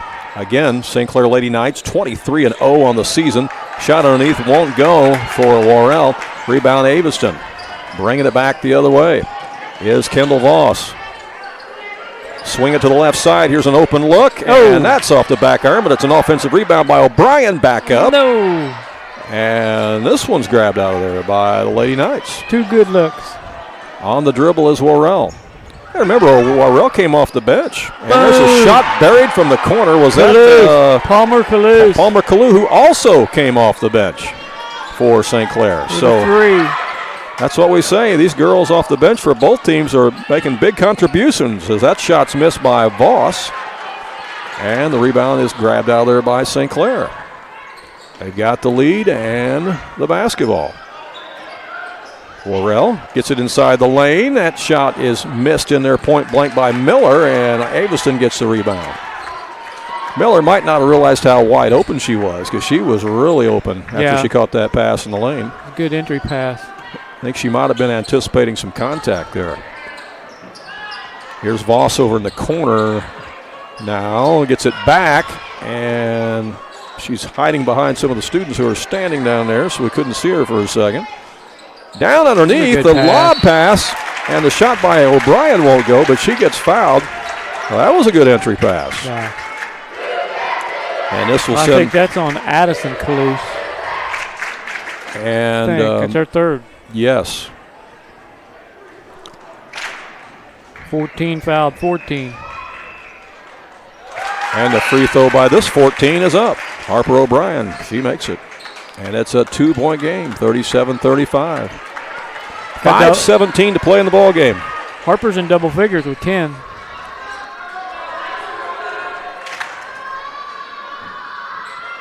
Second one also good. Boy, this free throw shooting is really important here down the stretch for both teams. Here comes the press again. They have pressed all night, and it's a steal. Voss has it. Voss leaves it to the trailer. Har now back out front. That's going to be a foul from behind. Uh-oh. Haley Waltese, she is in some pain. I hope she's okay. I don't know what happened there. Foul's on Holly Calmer. I think she got stretched backwards a little bit there when the ball was over her head. Hopefully she's okay. We'll turn that camera away for just a little bit as we talk about this. 5:04 to play in the ball game, and she's up. Appears to be okay. I'm sure she's going to be a little sore. Yeah, she's going to get a breather. That was Reese. Hurt her back, I believe. Yeah, Reese Crakey. I think she got bent backwards a little bit, and then she landed kind of awkward too, so she's going to go out of the ball game. Reese Crakey, she's been a good player down on the block tonight for Aviston. All right, 5 minutes to play in the game. Voss gets it over to Jackson, down in the corner now. It's a 1-point contest. You could start a team with either one of these number ones out there. I agree with you. And that's a steal. That's picked off by Palmer Kalous. She takes it down, has it blocked, and then stepping out of bounds and touching the ball at the same time was an Aviston player, so it'll be St. Clair basketball on the baseline. And checking right back in the game is Reese Crakey. Boy, she's shown some toughness. She checks right back in, replaces Sadie Marcus. Working it around the perimeter. Here's Kalous with a long three. Banks it in and out. Goes about halfway down and then spun out. O'Brien has it. Gets it ahead to Jackson. All these girls can dribble with either hand. Well, they've been working on some fundamentals, that's for sure. Here's a steal and a pass down underneath the St. Clair basket. That's good defense. That saved the layup right there. Yeah, getting back on defense and knocking that one away was Braylon Har. Har, yeah. She saved 2 points. Real good defense. 4:20 left to play. Open in the lane. There's a shot up from 8 feet. That won't go by Kalous. Out of bounds. This time it's going to be Aviston ball. The Lady Eagles will have a chance to take the lead here with 4:14 left to play. With it is Kendall Voss. Well, no rain if anybody's had more than a 5 or 6 point lead the whole game. That's all it's been. That's all it's been the whole game. Unbelievable. Just wall-to-wall pressure here throughout the contest. Kendall Voss all the that. way She down with a scoop shot. needle. She just went like a water bug through the entire defensive unit there. And finished at the rack. Just found an opening and scooped it up and in. Aviston with a 1-point lead, and that's knocked out of bounds by O'Brien. 3:46 left on the clock. St. Clair with the basketball, trailing by 1. They have not lost the entire season, 23-0. They're behind right now. And the shot is short by Miller. Look at it. Long pass down to Voss. She chases it down, goes in the paint, puts it up, off the mark, tip back up and in! Who got that? Crakey. I thought it was Crakey. Yeah. She had just come back in after that injury. Yeah. And she got the offensive rebound and stuck it back in to give Aviston a 3-point lead. These girls are sucking air out there, man. They have been going at it. They want to play in the championship game, don't they? They want this game bad. Both teams do. 3:21 left, and that ball's knocked out of bounds. You got to wonder if St. Clair has ever been in a position like this season where they've been down by 3 with 3:19 left to play. Yeah. Don't know if they have or not. Let's see how they respond. Rebound's picked out on the pass. Har takes it. She walked. She was trying to come to a stop, but she slid that pivot foot. Yeah, drug it. Braylon Har had the right idea, but couldn't put the brakes on. Dragged it, I should say. Yeah. And what do we got? We got a timeout by St. Clair. Timeout by St. Clair with 3:13 left in the ball game. It's a 3-point lead by Aviston. Again, a reminder this game made possible, this broadcast made possible by Aviston Grade School and the Booster Club there, supporting not only the Lady Eagles but all the athletic programs there at Aviston. Yeah, Aviston's a small town. I mean, if there's anybody watching or listening that doesn't know where Aviston is at, it's on Route 50, west of Carlisle, east of Breeze. And I'd say they're getting pretty excited at the county right now. Wouldn't you say they are? Probably getting excited at the county where they're watching tonight. They got a watch party going on there. They got 3 minutes and 13 seconds to go with a 3-point lead. I should mention that Aviston opened the season with a 26-25 win over Nashville. And another highlight win for Aviston this year was a 39-30 win over Highland, who's a Class L team. And they also got a win over a Class L team from Salem, who's pretty good. They beat them 45-33. So there's some quality wins this year for this Aviston team. So that would explain why they're not intimidated by playing against this undefeated St. Clair team here in the semifinals. And that's a turnover. Aviston basketball. That's a huge turnover there. She caught that ball on her shoulder. Yep.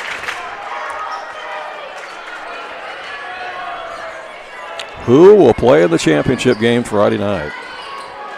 Got to get it in. The pass comes into O'Brien. Up and in! Harper O'Brien. That's their biggest lead probably since it was 8-3. 5-point lead. And there's another steal. Picked off by O'Brien. Yep. And it is Aviston basketball. It went off St. Clair right in front of us. And Aviston has the ball and the lead with 2:57 left to play. Both teams, Randy, got fouls to give. Yes, they do. There's 2 fouls apiece. So both teams do, in fact, have 3 fouls to give before anybody goes to the line, as that shot is missed by Voss. And on the rebound, we're going to have a foul. That's 3 fouls on Voss. Amelia Miller got the rebound, and Voss fouled her, and that's 3 on her, I believe, right? Yep. And that's 3 team fouls on Aviston, so still St. Clair is not shooting. So Aviston will press as St. Clair will bring it length of the floor. Up the sideline they come. Ball slapped around. It's picked up in the corner there by Sheehan. Here comes a double team. An open look from the corner, and buried. Huge shot. Palmer Calouse with another 3. Huge shot. Cuts it to 2. Wow. 42-40 with 2:21 left. Here's Voss with it for Aviston. Single possession game again. In the lane. Oh, right into her hand. Ball ping-pongs around, and the shot missed by Krakey. Rebound by St. Clair. Here's a baseball pass to the other end. Almost lost out of bounds, but she saves it. Good play there by Palmer Calouse. Nice pass. Underneath, that ball's tipped as the shot went up by other Calouse. That was Addison Calouse. Got her trapped. There's a double team, and they get the steal. Holly Calmer's got it. Calmer underneath with a pass. That shot's missed by Calouse.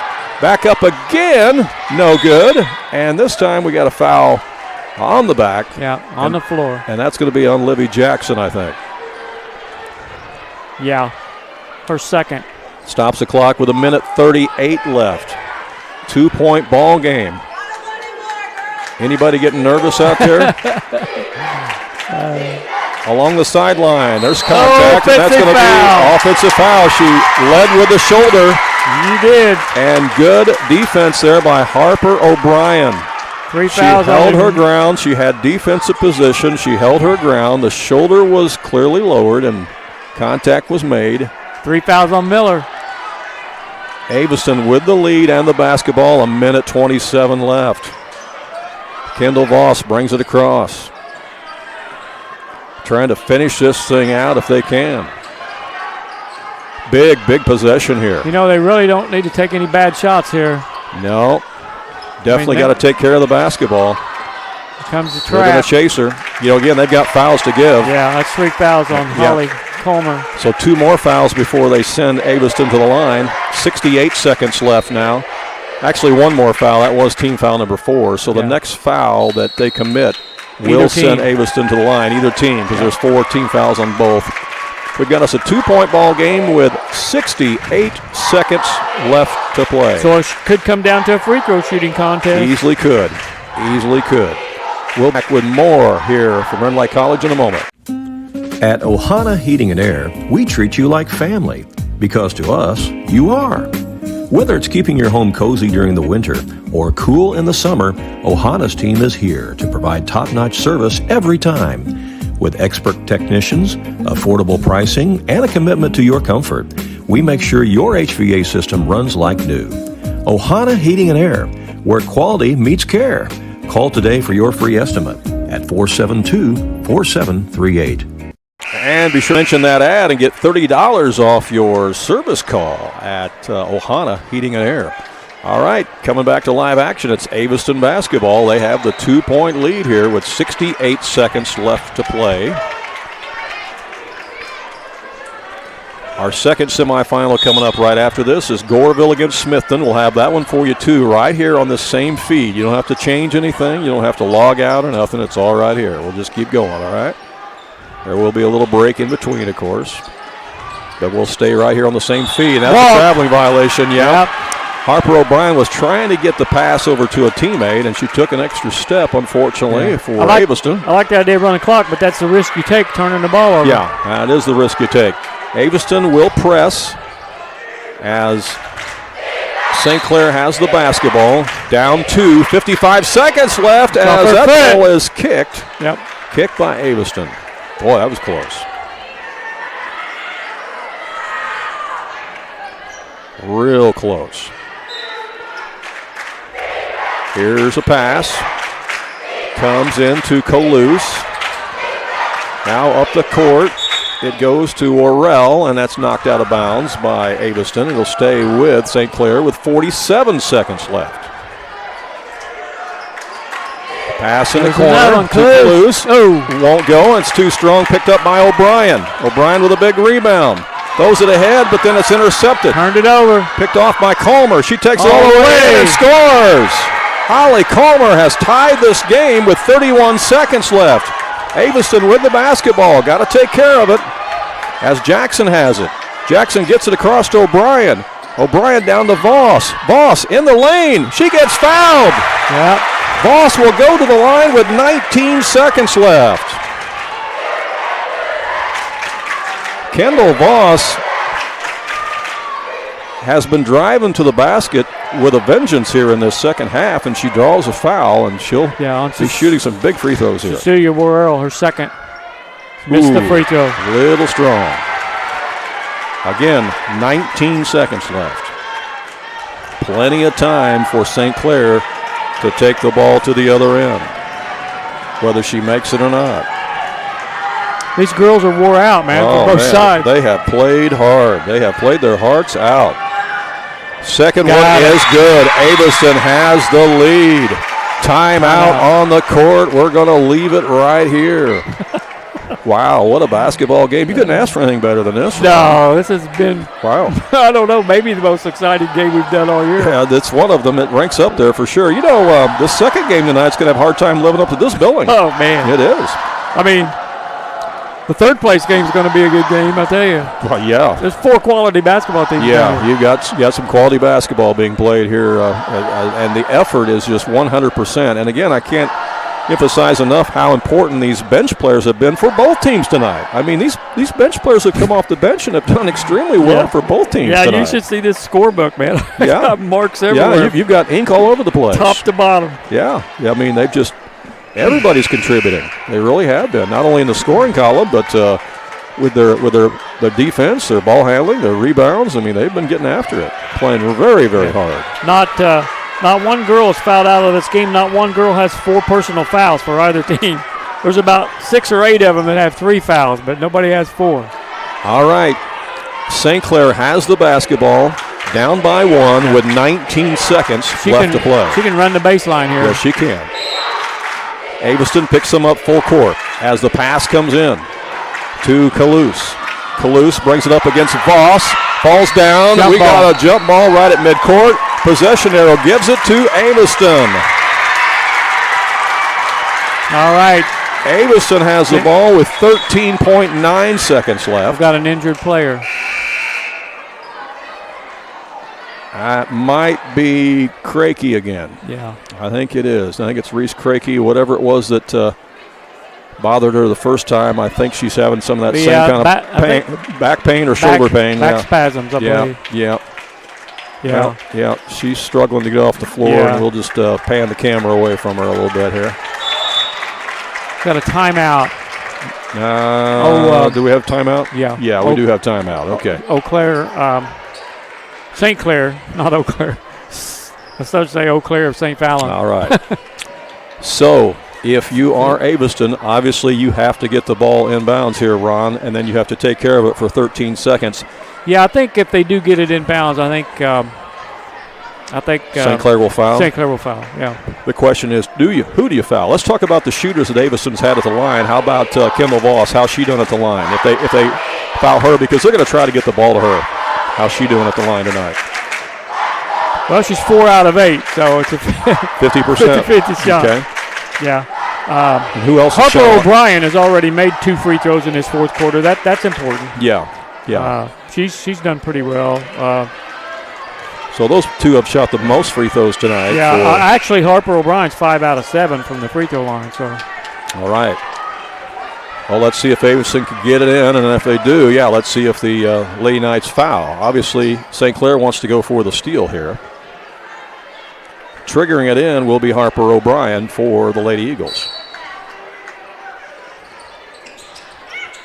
Got to get it in. There's almost a 5 count, and the ball was tipped, and it's picked up by Liv Jackson, and she gets fouled. And I don't know if Liv has shot yet or not, has she? They're lucky they got that in. 4 fouls on Holly Comer. That was real close to a 5 count. Real close. She has not shot any free throws. Okay, so here you go. What a lot of drama we have here. First time to the free throw line tonight for Livy Jackson. Yeah, she has not scored in the second half. 11 seconds left on the clock. Jackson with her first trip to the free throw line tonight. These are huge. No 1-and-1s. Nope. She'll get 2. 2 shots. Everything's 2 shots now, and the first is a little too hard. So she'll just try to adjust here. As Voss comes up and talks to her and says, "You can do this." Yeah, plenty of time, 11 seconds.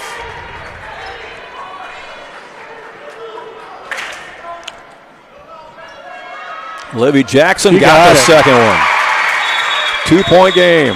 Timeout. And timeout is called by Coach Calmer and Coach Miller at St. Clair. Free throw. You missed that first one. It makes it even tougher to make that second one.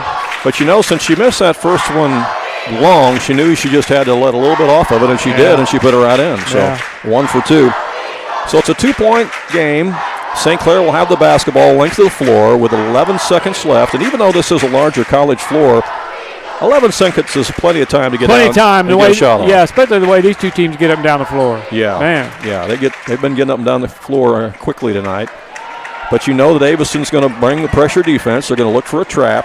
What they have to be careful of is a flyer running deep, being wide open and not being covered at the other end. That's what Aviston has to guard against, is not letting anybody get away from them down deep. Yeah, with that baseball pass. Right, because St. Clair has shown the ability to throw the baseball pass in this game, and so they may look for that. I don't think they're going to guard the inbounder, but we'll see.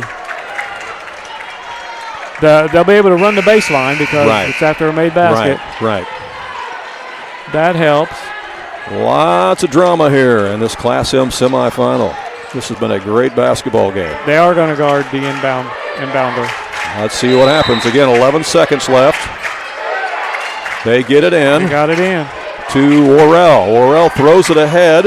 Up to Miller. Down Nice underneath. pass. The shot is missed underneath there as they got it in to Palmer Kalous. She had a good look at it, but it fell off. St. Clair ball. Under their own basket. 2.7 seconds left. 2.7 as it comes in to Kalous. Knocked out of bounds. It stays with 0.4 of a second left. You can catch this ball and shoot it. 0.4 of a second left. That's the rule. You can catch and shoot, but it's got to be quick. They get it in. The shot is up. It is no good by Palmer Kalous, and Aviston has defeated St. Clair, and the Lady Eagles will advance to the Class M state championship game, and it's the first loss of the year, first loss of the season for the St. Clair Lady Knights. Wow, she had a look at it from the corner there. Not a bad shot with 0.4 of a second to go. She caught it, she shot it, but it didn't go. And that's how this one ends. Aviston wins it in remarkable fashion over St. Clair, 44-42. And how big of a deal was free throws in this game? They were huge. I'll know a little bit more in a minute. As you're working on those post-game stats. But yeah, the second half free throws in particular for Aviston really paid dividends as they win this one, 44-42. Ron is working on our post-game stats. We'll come back and share those with you here in just a moment. Borden will set you against Goreville. That's all ahead on AreaSports.net.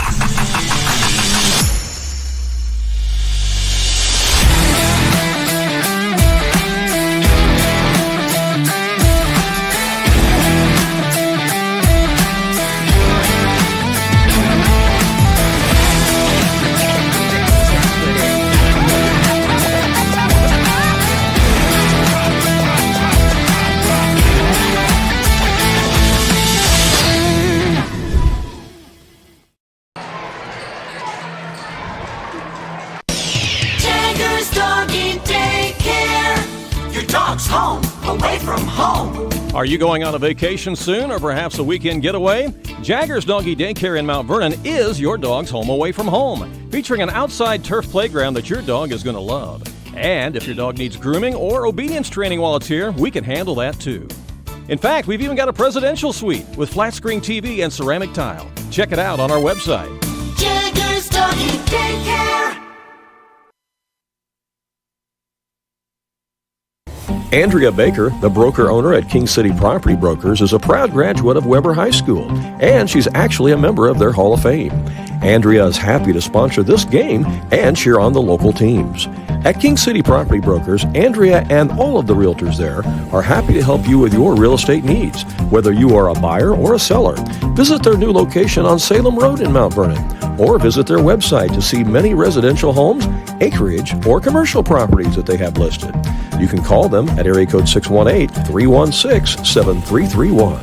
That's King City Property Brokers in Mount Vernon.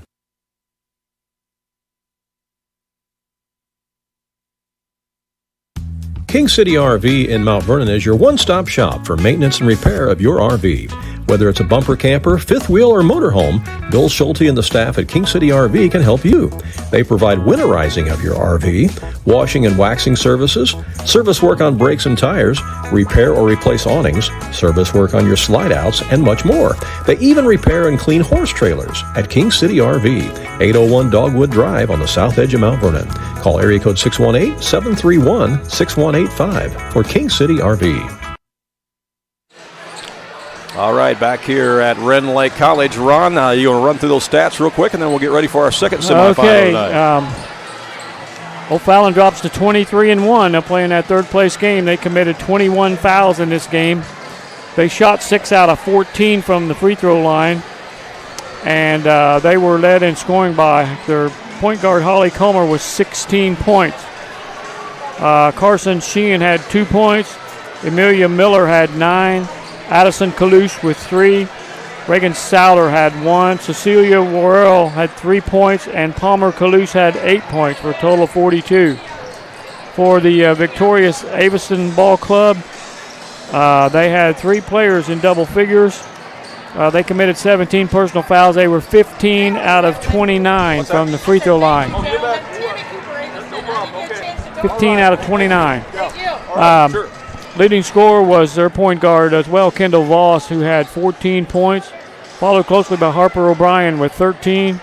Reese Crakey had 11. Livy Jackson with 4 points. And Sadie Marcus with 2 points for a total of 44.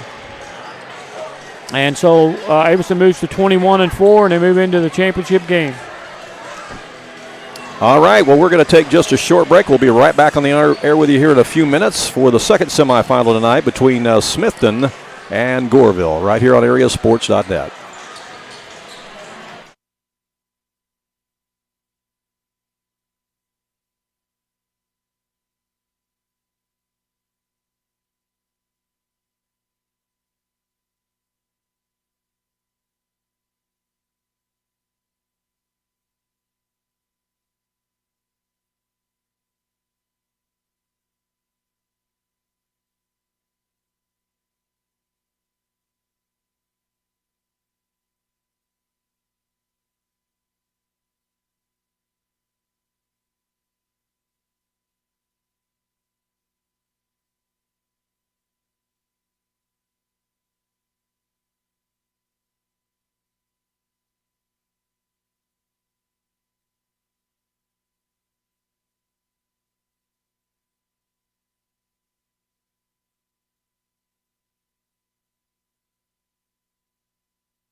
Welcome back to Rend Lake College for our second semifinal tonight of the girls Class M Junior High State Tournament, brought to you by Southern Illinois Junior High School Athletic Association.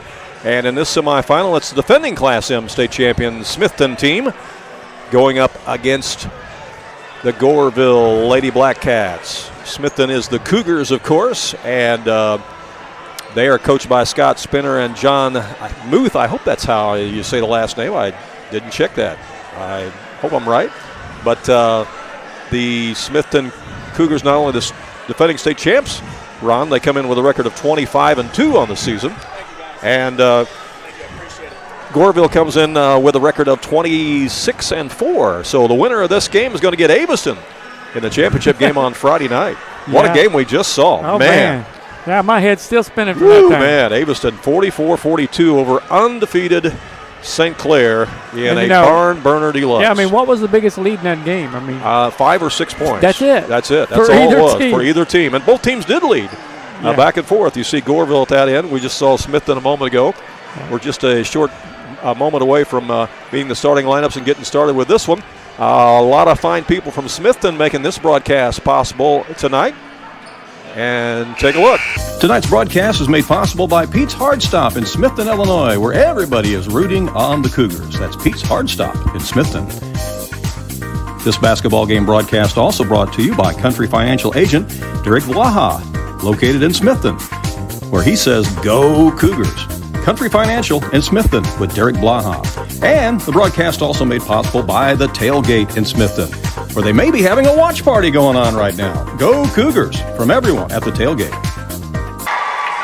All right, lots of watch parties going on tonight, several different places, and you can send us a message if you'd like to. Let us know where your watch party's at, whether it's at a public place or maybe in your own living room, family room, basement, or whatever.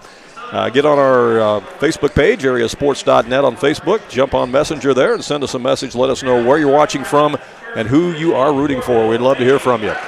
Goreville, Lady Black Cats, 26-4 on the season. Number 10 is Olivia Shepard. Number 14 is Maggie Klutz. Number 24 is Bryn Hankins. Number 32 is Tessa Foster, and rounding out the starting 5 for the Lady Black Cats, number 33 is Kinley Bryan. They're coached by Teresa Cash and Madison Cramp. Again, 26-4 on the season are the Goreville Lady Black Cats. Yeah, Randy, there could be some people wondering where Smithton's at. We'll have to tell them where that's at. Yeah, that's over in the Belleville area. Yeah, about 6 miles south of Belleville or 6 miles west of Freeburg. Right, and they will start number 2, Allie Spinner. Number 3 is Lexi Owen. Also starting for Smithton, number 11 is Leighton McAllister. Number 32 is Lexi Fasaga. And the big girl in the middle, you remember her from last year, Rayshiana Raymond, number 42. So they go with Spinner, McAllister, Owen, Fasaga, and Raymond for the defending state champions, Smithton Cougars. And again, that starting lineup for Goreville, if you missed it, was Shepard, Klutz, Hankins, Foster, and Bryan. And let's see, I think 4 of the 5 girls for Goreville are 8th graders. One of them is a 7th grader. Hankins is a 7th grader. Yeah, I think I remember Allie Spinner, too, being another quality point guard from last year. Some fun. Let's see who's going to play Aviston in the championship game, as the tip is controlled by Smithton as they bring it across with Allie Spinner. Spinner gets it over to Lexi Owen. Got 2 Lexis out there. Lexi Owen, Lexi Fasaga. Inside it goes to the big girl, Raymond. She dishes it back out. Now it comes back to Owen. Owen over on the right side as Goreville opens in a zone here. It was an open look, but they go inside to Raymond, back outside. Then Raymond picks it up and tries to muscle it in, and she does. Yeah. Rayshiana Raymond, she is a load in there for sure. She was last year as a 7th grader. We were down here covering one of their games last year. And we were impressed with her, and we said, my goodness, she's got another year. And here she is, Ron. Back the other way comes Goreville with it as Shepard. Yeah, going for back-to-back championships. Down on the block, and it's knocked out of bounds. It's going to stay with Goreville. Yeah, the Goreville Junior Black Cats, the same color scheme as the high school team wears, as it comes into Klutz. Back in gold. Yeah. Klutz now over to Bryan. Back out, they'll work it to Maggie Klutz. They'll swing it all the way open for an open look from the right baseline. It's up and in by Olivia Shepard. And they give her a 2 or a 3 on that. Don't know yet. Yeah, he did give her a 2. Yeah. I think the scorer's bench was waiting for the signal, too, just like we were. Yeah, if you're rooting for Goreville and you don't have any Goreville gear, just throw on your Pittsburgh Steelers jersey. Yeah, that'll work, won't it? Yeah. Inside it goes to Raymond. Missed that one. And on the rebound, I think that's a foul on Raymond. She was going after that rebound. Yep, she'll have to stay out of foul trouble. Yep, they definitely need her on the floor for sure. And what do we got? A foul away from the basketball, I think. We do. Foul away from the basketball. And yeah, well, I didn't see that at all because I wasn't looking down there. Yeah, I saw him signal a 1, but maybe it was a 2. He's got. It's on Tessa Foster. Okay, it's on Tessa Foster. It goes to Raymond. Now over on the left corner to Spinner. She's going to get 3 shots. And there's going to be a foul. Yeah, she was fouled behind the arc.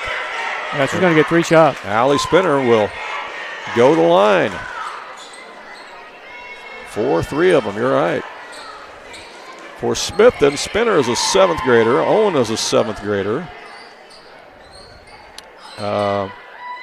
Yeah, Raymond is an 8th grader. That foul was on Olivia Shepard. Okay, Fasaga's a 7th grader, and McAllister's an 8th grader. So they actually start 3 7th graders on Smithton. Yeah, I'm not sure where these girls go to high school at. Freeburg, maybe? Belleville? There's a number of schools right there in that area as she misses the free throws. And it's lost out of bounds. Maybe Althoff. Knocked out, actually, by Smithton. Well, Althoff could always be in the picture there. Smithton got here by beating Oakville in the first round down here at the state tournament, 23-15. And Oakville was a very, very good team this year. I know they had only lost once coming in. And they were the team that defeated Nashville this year in the regional to get here. And then Smithton beat Oakville. Goreville got here by beating Pinckneyville 41-31 in the first round. So that's how they both got here in the semifinals tonight. As the shot is up and in, driving coast to coast with it. Coast to coast with it that time was Maggie Klutz. I think that was Brent Hankins. Was it Hankins? Yeah, I'm sorry. I'm trying to find her well, in here. again, these ponytails are getting in the way of the numbers. Down underneath, the shot is up and in, and we're tied at 4. Yeah, those ponytails are not friendly to the announcers. We have a hard time seeing these numbers until we get used to the color of the hair and the height. Then we can identify them a little better. That foul is on Leighton McAllister. And that's going to send Tessa Foster to the line.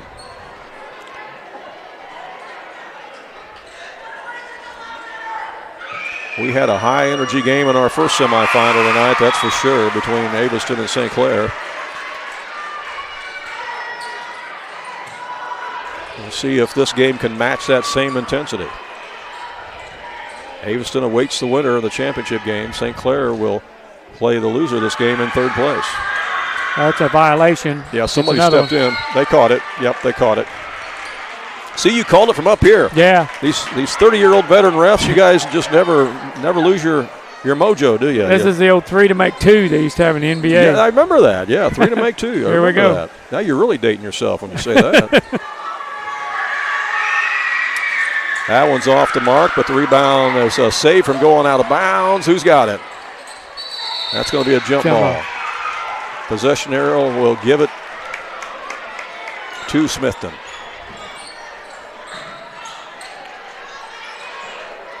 Yeah, if you're having a watch party tonight, let us know where you're watching from, who you're rooting for. Send us a message on our Facebook Messenger, AreaSports.net. There's picked off. Goreville's got it. Racing to the other end. There's a breakaway down the lane, and is that blocked out of bounds by Raymond as Kinley Bryan went up for the shot. I'm not really sure how tall Rayshiona Raymond is, but, I mean, she's clearly the tallest player on the floor. But it's hard to tell from up here, but and then that wingspan she has, too. She's over 6 foot. Definitely blocked some shots. That's a shot from about 12 feet away that's up and in by Maggie Klutz. And Goreville has come to play. They've got the 3-point lead. Here's Smithton back the other way. Spinner gets it over to Lexi Owen. Now they look inside. They want to get it to Raymond. She had to be careful not to foul on that, as the ball is loose and knocked out of bounds, last touched by Alexi Owen. It'll be Goreville basketball.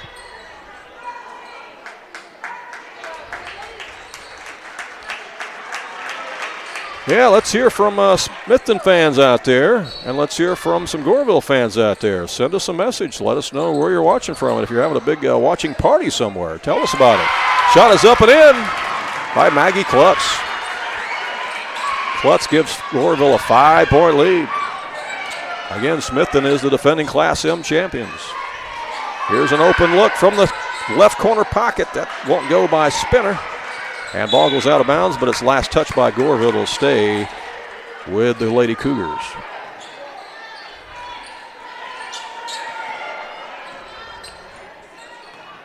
Spinner lines up a three-pointer, just a little short. Raymond with the rebound, gets it back to Spinner. Now down on the block, a dribble and a shot move. Up and in. That was a great move by Lexi Fasaga. Yeah. Fasaga put it on the wood, got around the defender, and kissed it off the glass. 9-6 our score. Goreville with the lead and the basketball.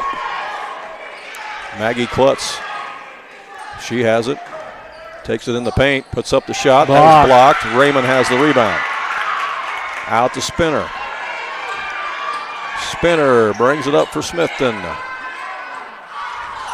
She ball fakes, puts up a little runner, and it's too strong.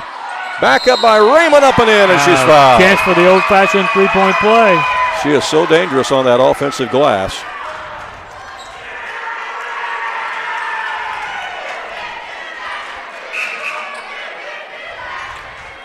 Fouls on Maggie Klutz, her first.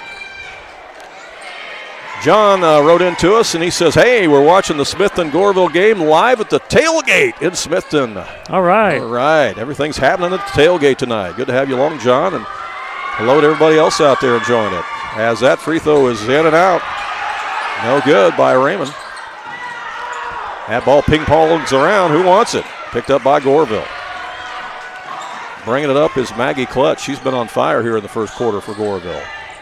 Here's a long three out front. That's too strong by Bryan. Now we got a race to the other end.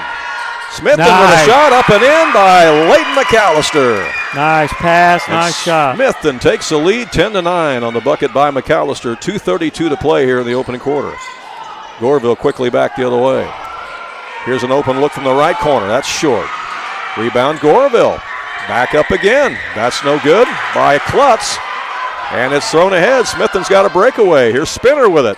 Throws it across the lane. What a pass. Oh, shot is missed by McAllister. Back up by Raymond, no good. Now out to Spinner from the corner. Too strong. Another offensive rebound. Weak side to McAllister, no good. Raymond with another rebound. He sticks it in. She's got 8 points already. What was that? Like 4 rebounds that time, I think, by Smithton. They were relentless on the boards that time as they get the rebound and get the bucket. This game has the same pace as game one. It's very similar to the first game, isn't it? Very, very similar. Racehorse basketball up and down the floor. Here's Goreville with it with 1:39 left, and that's going to be a foul. Illegal pick. Yep, got the moving screen.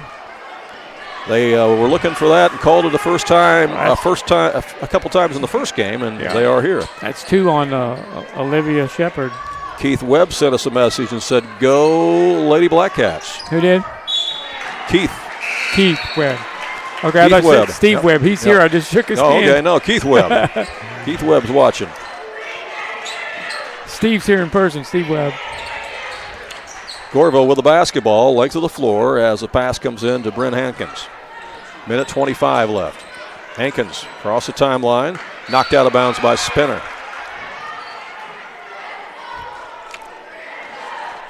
And, a good fan base here from both teams for this one, too. Yeah. And, again, pretty good distance to travel for both Smithton and Goreville. But they have shown up in force tonight. Down underneath. Shot is missed. The follow is up and in by Kirsten Buffington. Is that who it was, I think? Yeah. Yes. She came off the bench.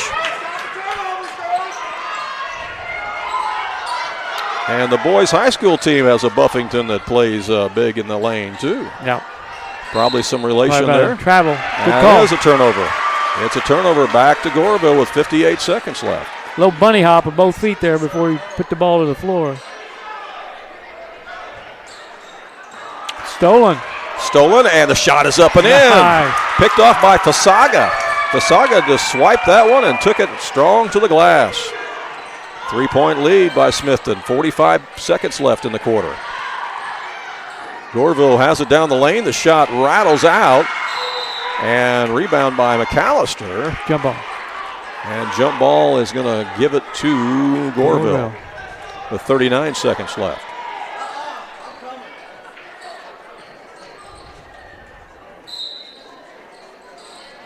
Here is the inbound to Klutz. Klutz leaves it in the corner there to Bryan. Bryan's guarded by Spinner. They set a screen and brush off Spinner, and then it's stolen away. Picked off, 22 seconds left, and picked off again by Goreville. Trading turnovers here. They get it underneath, and that's going to be a second foul on Raymond. Yep. They got the pass to Foster, and Raymond committed the foul. That's 2 on her. And let's see if Coach replaces her. Yes, I believe he's going to the bench. He's going to the bench. And going to the line is Tessa Foster for a pair.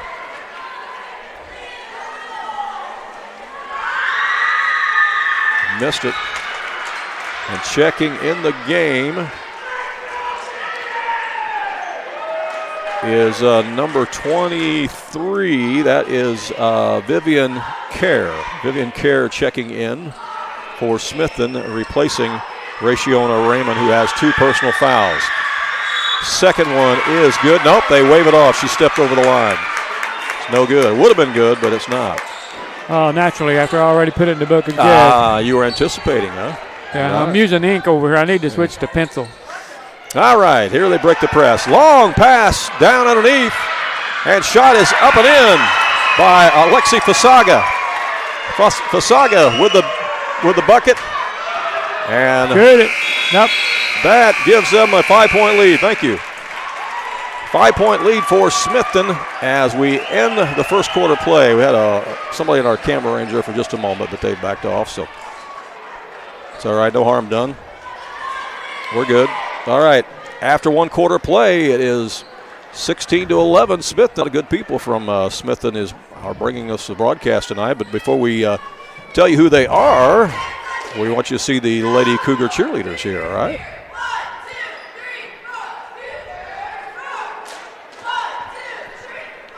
Yeah, that's the only team that brought cheerleaders. I think you're right. I think you are right. So what's your thoughts of that first quarter play there, Ron? Fast pace. Oh, man, real fast pace. Fast pace, and, right now Smithton holds that 5-point lead, but the big news, I think, is Raciona Raymond has 2 personal fouls and is sitting on the bench. Yeah, she is going to start this second quarter on the bench. So Goreville is going to have to take advantage of that. Yeah, Vivian Kerr is in the game to replace her. I mean, Smithton still has some size out there with Fasaga and Kerr, but certainly it's going to make things a little bit easier for Goreville. Yeah. As we start the second quarter of play, though, it is Smithton basketball. As they get it in the corner to McAllister. Shot is up off the back iron and rebounded by Brent Hankins for Goreville. So Smithton lost once this year. Do we know who that was too? Smithton has lost twice. Twice? 25-2. Okay. Yeah, 25-2. I'll have to look at my notes here from Coach Spinner and see if I've got that written down. If not, I'm sure one of our viewers can tell us, as the shot is up and in by Alexi Fasaga. He's got 8 points already. And we got a foul underneath on the inbound. From Lexi Owen. So Smithton has opened up a 7-point lead with Raymond on the bench.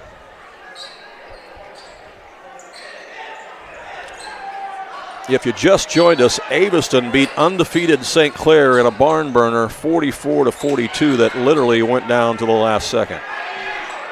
St. Clair had a chance to win it on a 3, but it rimmed out. So Aviston is in the championship game awaiting the winner of this. And that's slapped around and picked back up by Goreville. And that shot is up and in. And let's see who got that. I think it was Shepard. The ponytail's in the way again. I think it was Shepard, but I'm not sure. I see Smithton has the ball down the other way. Yeah, it was Olivia Shepard on the bucket. Yeah, it took me a while to see the number because the hair was flying by. Yeah. I'll get used to them here a little bit sooner. They all have double knee pads on too, so you can't go by that. They all look alike with the knee pads as well. They all have black shoes too, so that's not an identifying characteristic. They're making it harder for us. Yeah. All right, Smithton inbounds it. Here's Spinner with it. Stolen. Oh, that is picked off. Look up, look up. They had somebody open down there but didn't see her as the steal was made by Spinner. She got quick hands. And she'll trigger it in for the Goreville Lady Black Cats. And what do we got, a foul? Could be a warning for reaching over the okay, line. yeah, they were warning Allie Spinner for reaching over that. Explain that as an official. Well, you can't break that plane, that out of bounds line. The imaginary plane. Comes straight up. Right. You can't reach over that when somebody's trying to inbounds the ball. Right. And so you give them a warning. Mm-hmm. And then the second time, not just necessarily on that player, any member of that team, it'd be a technical foul. All right. Short break. We'll be right back. Tonight's broadcast is made possible by Pete's Hard Stop in Smithton, Illinois, where everybody is rooting on the Cougars. That's Pete's Hard Stop in Smithton. This basketball game broadcast also brought to you by Country Financial Agent Derek Blaha, located in Smithton, where he says, "Go Cougars." Country Financial in Smithton with Derek Blaha. And the broadcast also made possible by the Tailgate in Smithton, where they may be having a watch party going on right now. Go Cougars from everyone at the Tailgate. And it sounds like things are happening at the Tailgate tonight. That's what it sounds like. All right, glad you guys are having fun. And so far, Smithton is winning the ball game, but Goreville is threatening. As Hankins has it. Hankins dribbles baseline. There's a wraparound pass. Beautiful pass. A feed inside to Tessa Foster for the deuce. Yeah, a good offensive set that time for Goreville. Cuts the lead to 3. 5:16 to play here in the first half. Smithton with the basketball. Here's Fasaga with it. Inside the lane it goes to Clare, and she gets fouled. And Vivian Clare will go to the line for the Smithton Lady Cougars. First foul on Bryn Hankins. Team fouls are equal at 1 apiece here this second quarter of play. Somebody step in. I think she's on the line.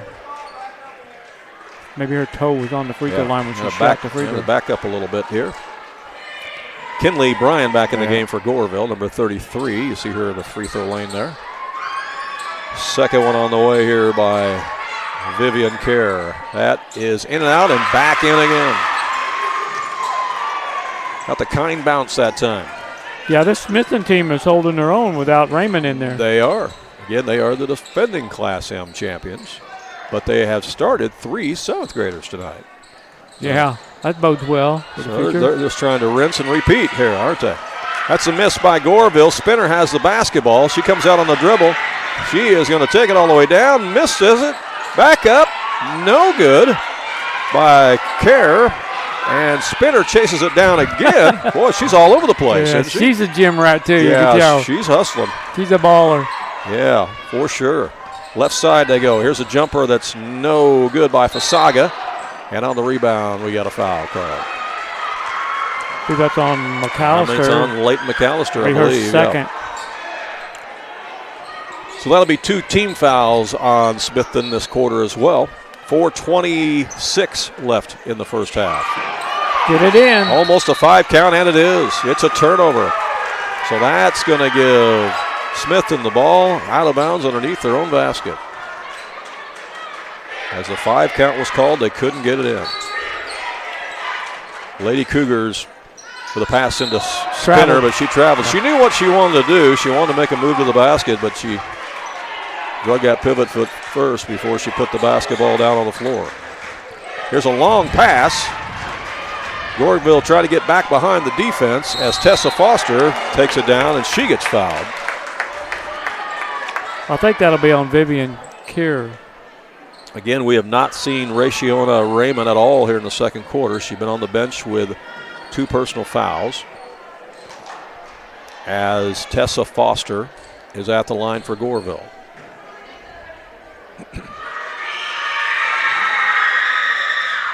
In and out.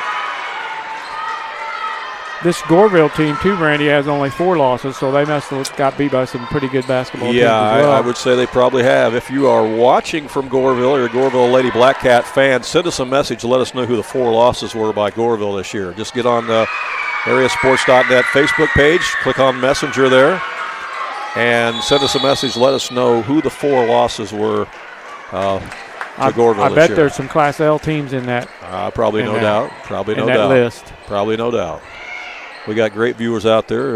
They'll tell us here in a second. I'm sure somebody will know. Going to be out of bounds to Goreville.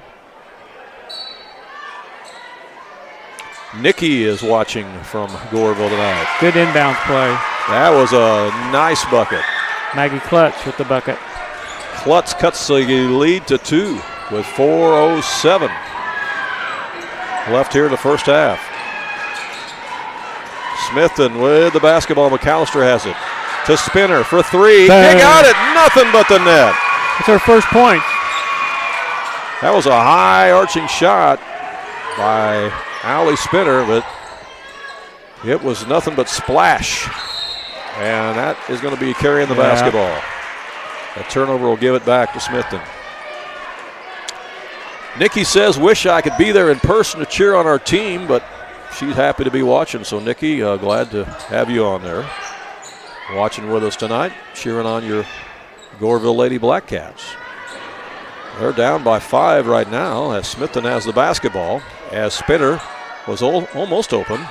Gets it over to McAllister. Yeah, I should have made note, did you, what the lead was when Raciona Raymond had to sit on the bench. It was about 4 points, 4 or 5 points.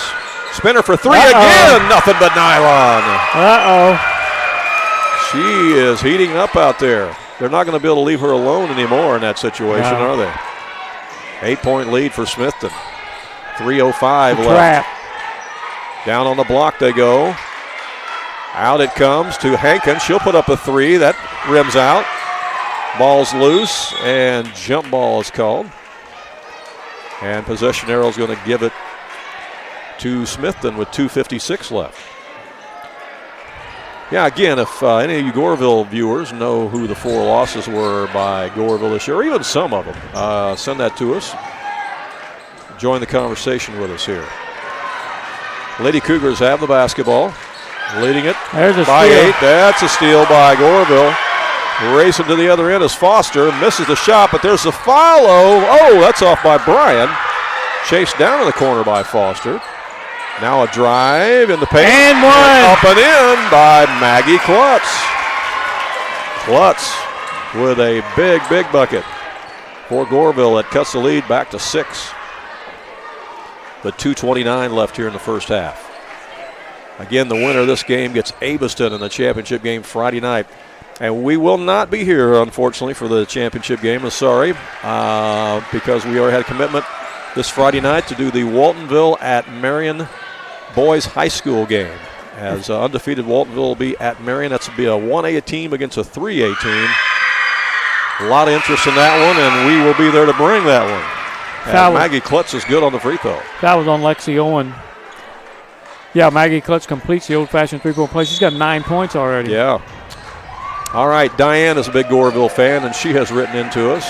And she says that Goreville girls lost to New Hope, which is over by Fairfield.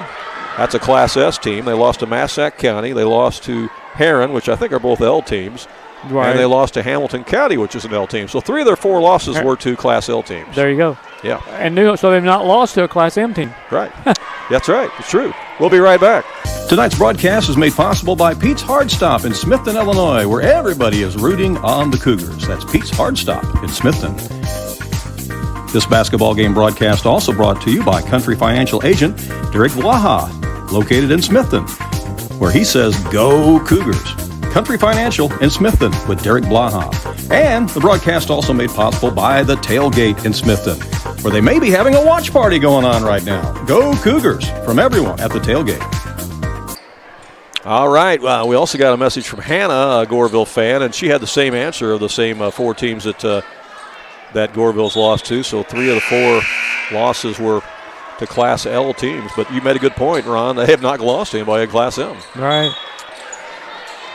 All right. So it's going to be Smithton basketball length of the floor. Goreville's going to drop back and pick them up half court here with 2:25 to play in the first half. Again, Raymond has not been on the floor in this second quarter for Smithton, but they've maintained the lead even with her on the bench as they lead it by 5. And Goreville is extending that defense out a little bit farther now. Yeah. There's a pass underneath and knocked away, stolen. And Spinner steals it right back. Spinner is everywhere. And she heaves it over to Pregame, who tries to get it inside to Fasaga, but it's lost. And we got a foul, and I think that's going to be on Spinner. Yeah, that's her first. Well, that's what you call a hustle foul, you know. I mean, coaches can live with hustle fouls, and unless you get too many of them, and then you have to sit. But, you know, I mean, a hustle foul you can live with. Minute 55. What do we got? That's 5 fouls. Okay, 5 fouls, so we're going to go to the other end and shoot free throws. Oh, okay. Okay, that's 5 fouls on Smithton, so we walk to the other end, and Goreville will be at the line. And they will be for the rest of this minute 55 in the first half. Olivia Shepard at the line. Shepard's had a good half here for Goreville. And she drains that one.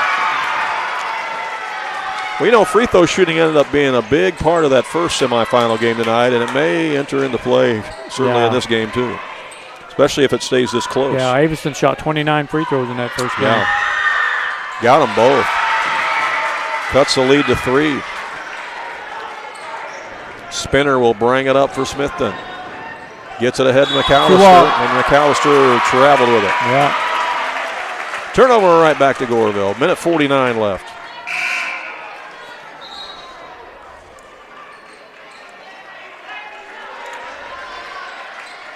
Bryn Hankins will come back in for Goreville, number 24.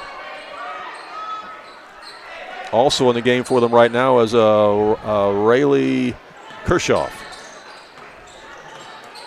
Hope I pronounced her first name right. Rayleigh or Raleigh, but I'd say probably Rayleigh since it's a girl. Long three-pointer is no good. Spelled like Raleigh, Illinois. Yeah. Smithton basketball with a minute 37 left in the half.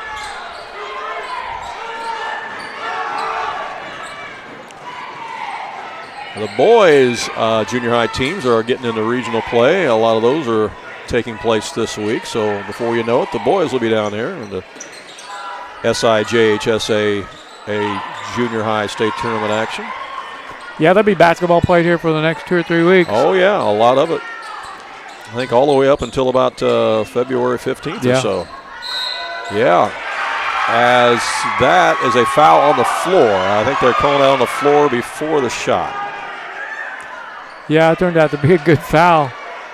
Lexi Fasaga made the basket, but it doesn't count. The foul was on the floor. Maggie Klutz with her second personal. 67 seconds left in the half. It is Smithton basketball as the inbound comes in to Spinner, and she walked. She was wanting to motor to the basket, but just took off a little too quick there.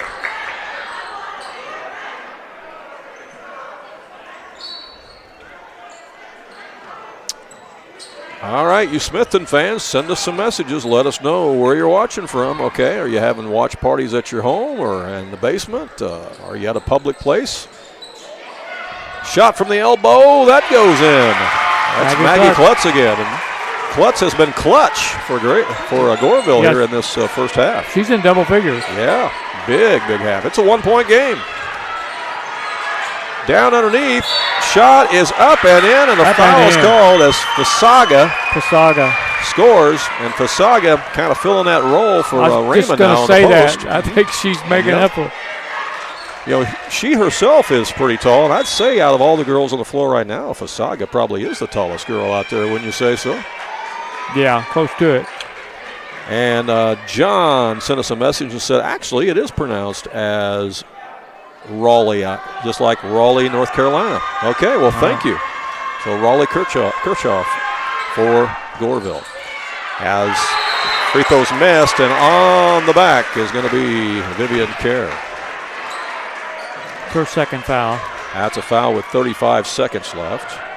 We'll walk to the other end, and Goreville will go to the free throw line. Susan's watching from Cobden tonight. Cobden, the Apple Knockers. The Apple Knockers. You guys are going to be hosting the 1A sectional this year in boys basketball, high school basketball. Yeah, I've not been there yet, but I've seen pictures of that brand new gym. Yeah, the brand new gym is gorgeous. Absolutely gorgeous. So congratulations to that new high school gym you got down there. And she's cheering for Goreville. All right. She is the Nana of Maggie Klutz. All right. And she's excited about the way Maggie's playing. Free throw is missed there. Yeah, Maggie's having a great game. She's in double figures with 11 points already. Nana can be happy and excited for sure. Ooh, behind the back dribble that way. Spinner. Wow. Razzle-dazzle play there by Ali Spitter. She's got it again. You see how they're guarding her out on the perimeter now. They're respecting that shot. They're not going to give it to her now. She nailed those 2 3-pointers. Yeah. They're not going to let her do that again. 10 seconds left. Ball goes out of bounds. You think she spends any time in the gym practicing? I think she does. I think you're right. I think she's a gym rat. One of the coaches, Scott Spinner, is her dad. Yeah, I'd say they spend a lot of time in the gym for sure. Here's Goreville with it with 3 seconds left, and that's a traveling violation. Time to get off a shot here. Yeah, 2.1 seconds. Smithton can get a shot off here. Spinner's got it, and she's going to heave it. Almost got it there from the half line. Close. Hey, that's the horn to send everybody to the locker room. Halftime here at Red Lake College. It's the Smithton Lady Cougars, the defending Class M champs, leading the Goreville Lady Blackcats by a score of 27-24. And Ron will do some calculations here with his book. If I can tell you about the halftime stats right after we watch these Lady Cougar cheerleaders.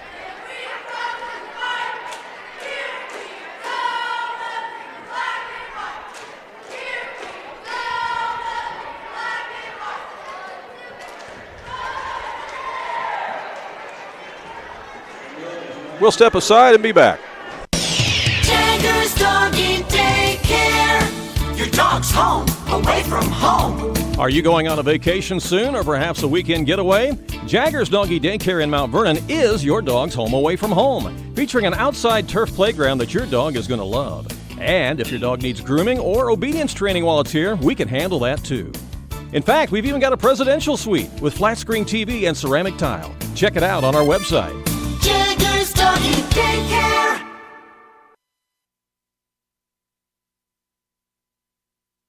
Do you have a check that needs deposited and don't have time to make a trip to the bank? No problem. With Mobile Deposit at People's National Bank, just snap a picture of the check with your smartphone, and with a couple of clicks, it's deposited into your account. Depositing a check with a PNB To-Go mobile banking app is just that easy. Just tap, snap, and deposit. Plus, it's free. Download the PNB To-Go mobile banking app today to get started. People's National Bank. We make banking easy. Member FDIC. Wireless or service fees may apply.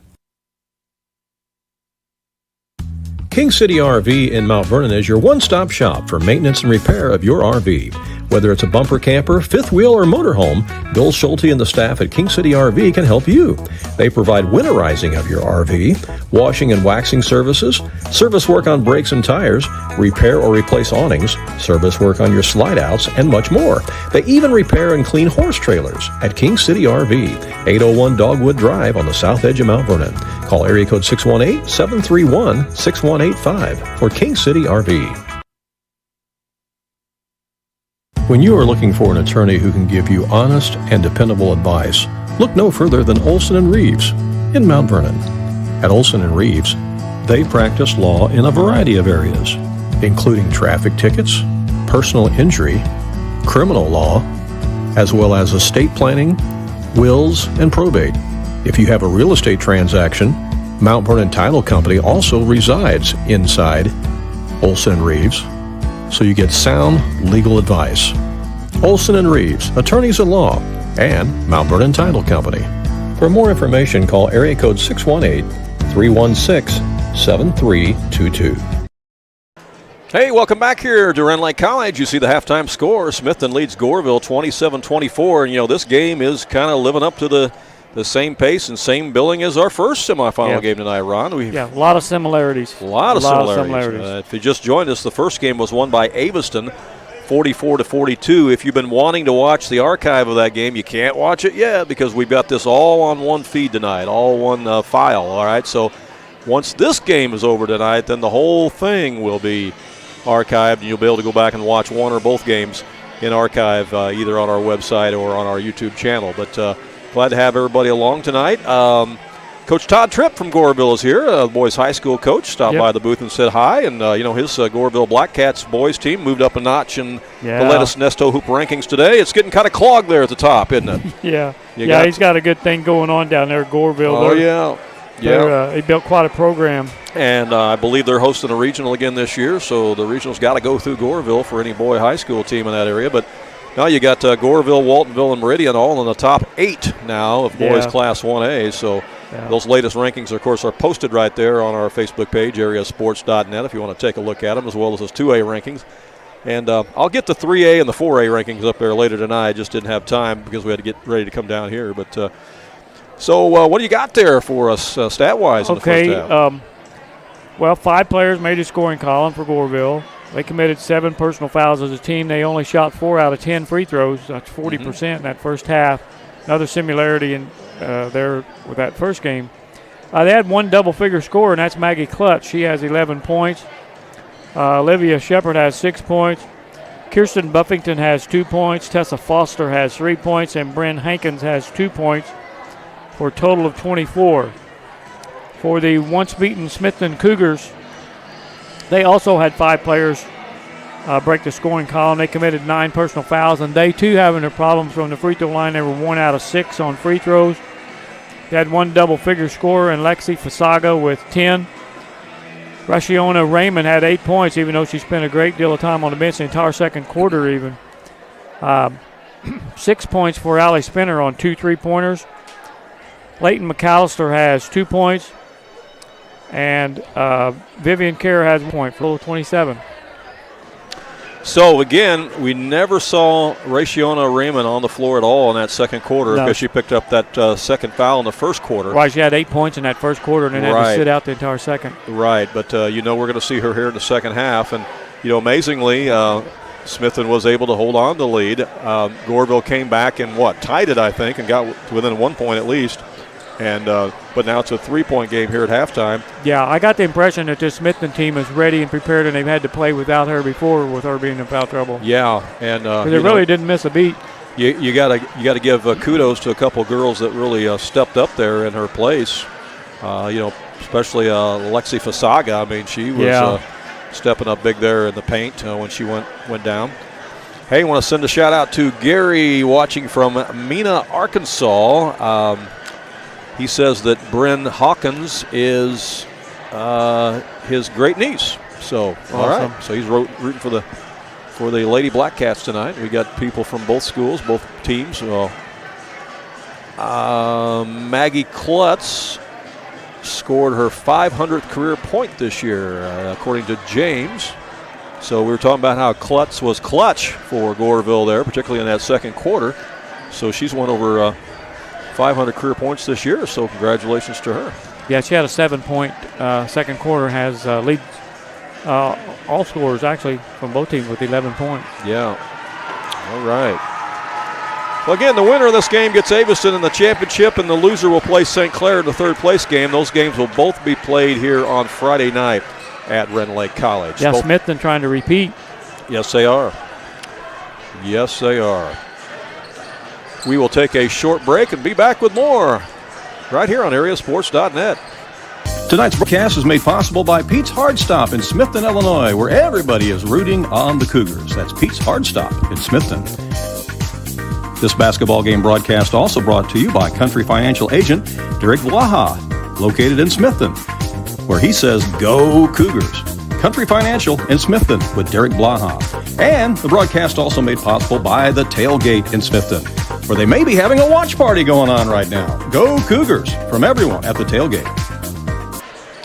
All right, I misspoke a minute ago. I'm sorry. Gary sent me a message there from Arkansas and said that his great niece is actually Kinley Bryant, not Bryn Hankins. I'm sorry, I read it wrong. So Kinley Bryant is his great niece, and he's watching tonight from Arkansas. Glad that you can do that. Hope the weather is good in Arkansas. We finally started getting some things to melt around here today as we're getting it back up over 30 degrees. That's kind of a nice feeling. I think everybody's kind of over the snow and ice. I know we certainly are, and I know these coaches and athletic directors are, because it's played havoc with the basketball schedules, trying to reschedule and everything. Hey, give us a follow tonight on our Facebook page, AreaSports.net. If you follow the page, that way a lot of our sports content, everything from our daily scoreboard to our interviews to our streams to our rankings, everything else that we post on there all pops up in your news feed, and that way you can kind of keep up with what's going on with sports all around the Central and Southern Illinois region that we cover on AreaSports.net. And for those of you watching on YouTube tonight, if you've not yet subscribed to our YouTube channel, now would be a great time to hit that subscribe button. When you do that, that way you're notified every time that Ron and I are doing a broadcast somewhere, because you never know where we're going to be.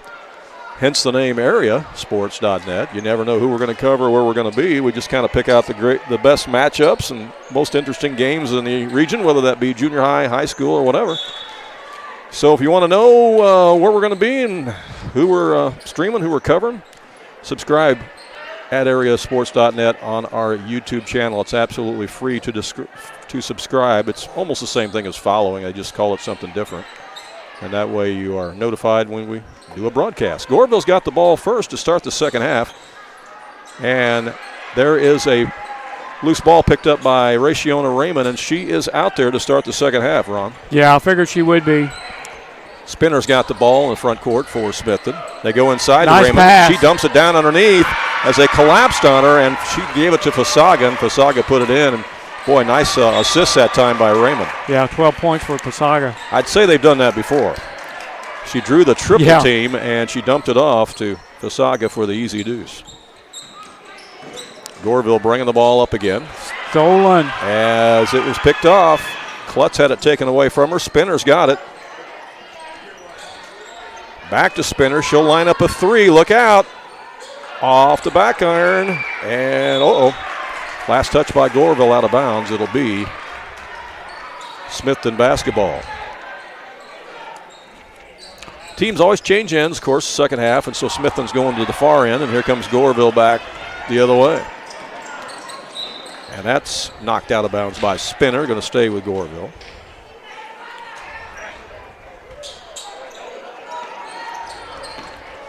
Here's a pass, comes in to Bryn Hankins. Back out now to Klutz. Klutz gets it back in the lane, swings it over on the left wing.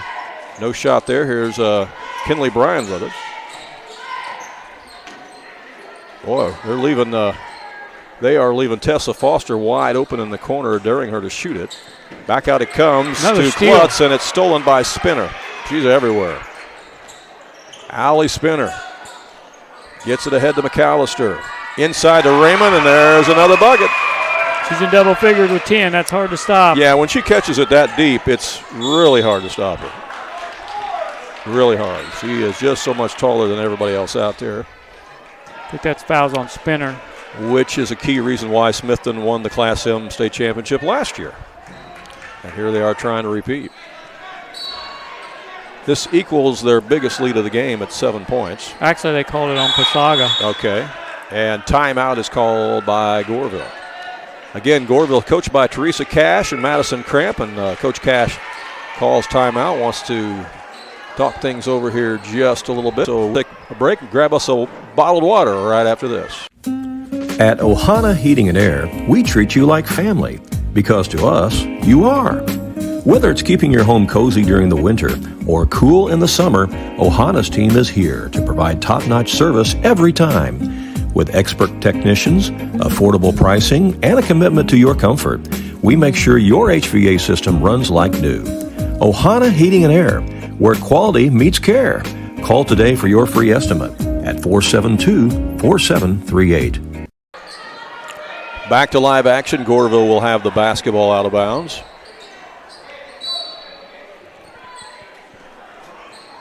As Klutz gets it in. Now they'll come up the sideline. Again, Smithton trying to pressure them. That ball's knocked away, and it's picked up by the Lady Cougars. In the front court goes McAllister with it. Out to Owen, to Spinner for three. That's too strong, and a weak side rebounds grabbed out of there by Maggie Klutz. Yeah, Klutz is in on a lot of things tonight for Goreville, that's for sure. This may be the biggest lead. Yeah.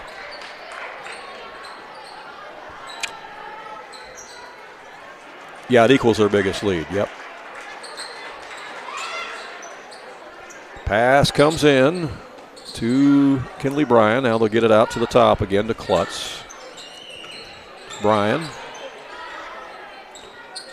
Swing it over to Maggie Klutz again.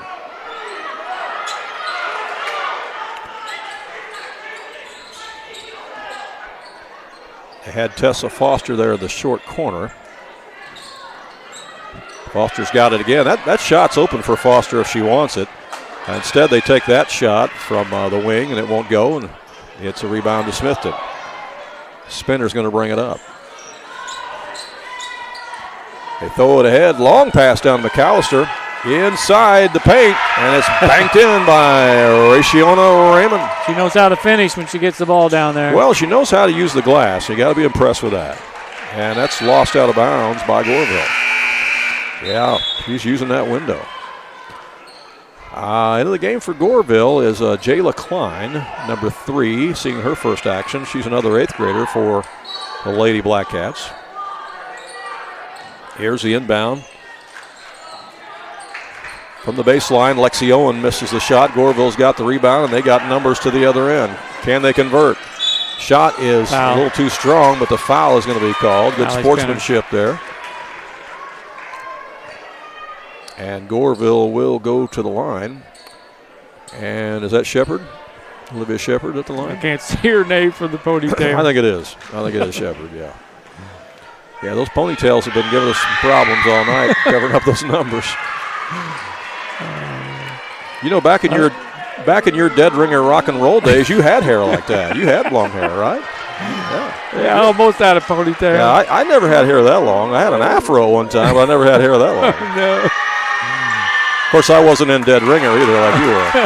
Yeah, that was Olivia Shepard. Okay. Yeah. So she makes one of two. They get the pass down underneath to Raymond, and she makes the layup. Raymond made that? Yeah, they broke the press much easier that time. She walked. Yeah. Raymond was closing in on her and might have fouled her, but she walked first. 10-point game as Smithton starts to open it up just a little bit now. Yeah. 14 points for Raymond, and she's played less than half the game. Right. 3:21 to go here in the third quarter play. Posaga has 12. That's a pretty good 1-2 punch. That is a good 1-2 punch. Here's Raymond down to Posaga. Right on cue, and it rolls off. Raymond misses it on the follow, and Bryn Hankins gets a rebound for Goreville. They got a break there. They need to score. Maggie Klutz has it, and Turn the ball. Call her for turning it over. Yep. She did.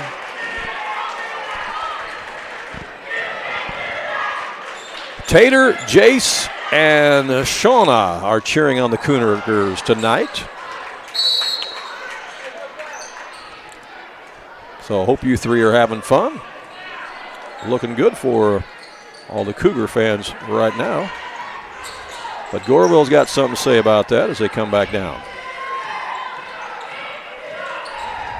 With it is Bryn Hankins. Spinner tries to knock it away and might have committed the foul.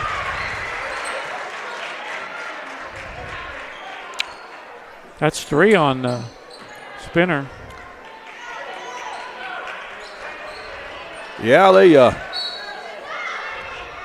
they need her on the floor. Yeah, they do. She's a good ball handler and involved in everything. There's a shot from the baseline. That's a nice shot by Jayla Klein, who's come off the bench for Goreville and hits a big shot there. That cuts it to 8. 2:29 left here in the third quarter. At the high post, it's Raymond with it. Tries to get it to Spinner on the right wing. She'll drive. Goes all the way around. Reverse layup is good. Did you see that? How in the world did Allie Spinner do that? Man.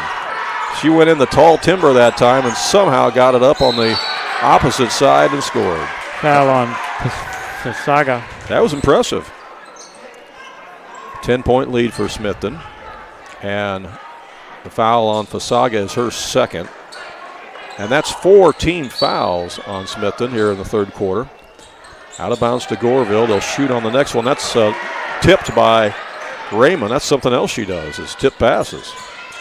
Tipped it, and Smithton grabbed it. So that's a turnover. Spinner has it for the Lady Cougars. Over to Fasaga in the corner. Here comes a double team. Now inside to Raymond, down to Fasaga, and she's fouled. Out of bounds, I say. Yeah, they run that high-low pretty well. Raymond to Fasaga. That's 3 fouls on Maggie Klutz. They need her on the floor. Yeah. Goreville definitely needs her on the floor. Been a big part of their offense. Here's the inbound to Fasaga. Out to Spinner. Inside to Raymond. Nice pass. That was a beautiful teardrop pass. She kind of lobbed it in there. Well, the 2 quarters that Rayshauna Raymond has played, she has 8 points in each of them for a total of 16. She's making an impact, no question about it. And on the other end, the shot is missed by Goreville, and it goes out of bounds, but it's going to stay with the Lady Black Cats with 1:25 to go. You can't stimulate that in practice unless you get some boat paddles out. Yeah, you're right. You'd have to stand there with boat paddles and hold those up in the air to try to simulate, what you're shooting up against. Good point. 1:25 to go here in play. Second 30.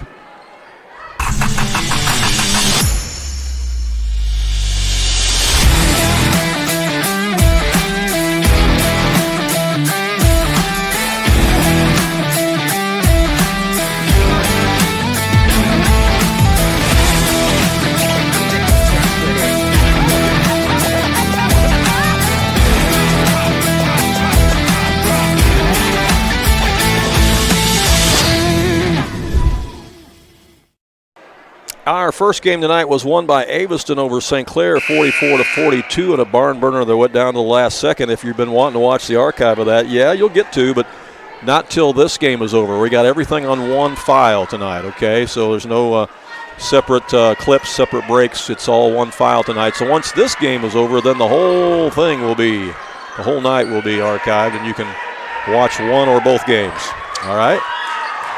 We come back to live action. It's Goreville basketball. They need a bucket here, Ron, down by 12. Yeah, they do.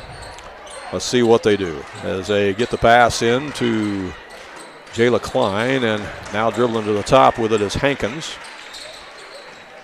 Hankins has it again, takes it in strong, and that's going to be a foul on Goreville, and it's going to be on the back, I think, Tessa Foster. As Rayshauna Raymond had inside rebounding position. No, actually, it is Foster. They did give it to Foster. Her second. Thought they put the wrong number up for a minute, but that's right. Inside Fasaga. No good. The high-low didn't quite produce a bucket that time, but it was there. As Raymond got it down to FIJHSAA again, and Goreville has struggled to defend that here in the third quarter. Here's Klutz with it. Klutz gives it to Hankins. Hankins in the corner, and that's lost out of bounds as a pass went over to Kinley Bryan. Turnover gives it back to Smithton with 43 seconds left here in the quarter.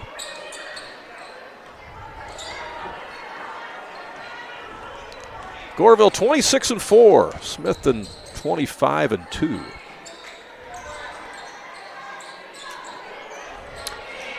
Out to the top, Reagan Pregame back in the game now for Smithton. She wears number 1.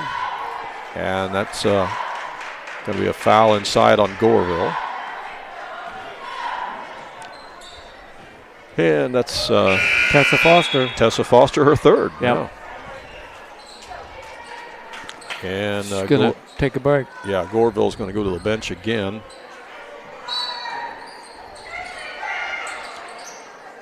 Smithton looks to get it in.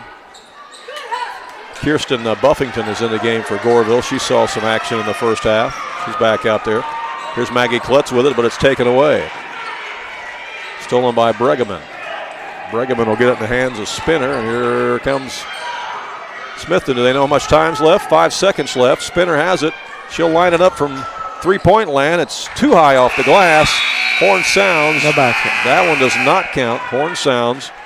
After 3 quarters of play, it is Smithton 39 and Goreville 27. Back with the fourth quarter in 30 seconds. Tonight's broadcast is made possible by Pete's Hard Stop in Smithton, Illinois, where everybody is rooting on the Cougars. That's Pete's Hard Stop in Smithton. This basketball game broadcast also brought to you by Country Financial agent Derek Blaha, located in Smithton, where he says, "Go Cougars." Country Financial in Smithton with Derek Blaha. And the broadcast also made possible by the Tailgate in Smithton, where they may be having a watch party going on right now. Go Cougars from everyone at the Tailgate. You think they're having fun at the tailgate right now, Ron? I'd say they are. Yeah. I'd say they are, with Smithton with a 12-point lead. Hey, your thoughts on that fourth quarter play? That was not a good quarter for Goreville. No, it wasn't. For a Goreville fan. I mean, they only scored 3 points that quarter. Rayshiana Raymond come back into the game after being in foul trouble and had 8 more points. Did not play in that second quarter, had 8 points in the first, so she leads all scorers with 16.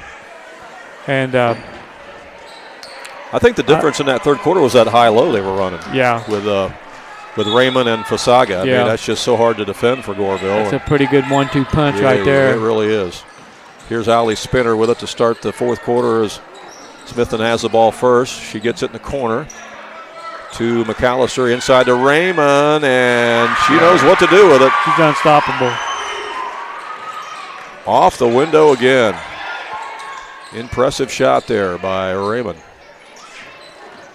14-point lead. 6:33 to go in the ball game. Long three is no good by Hankins. And back the other way comes Smithton. Pregame gives it up to Spinner. Spinner down the lane. Scoop shot, a little too strong that time. And rebound is grabbed out of there by Buffington, who had great inside rebound position.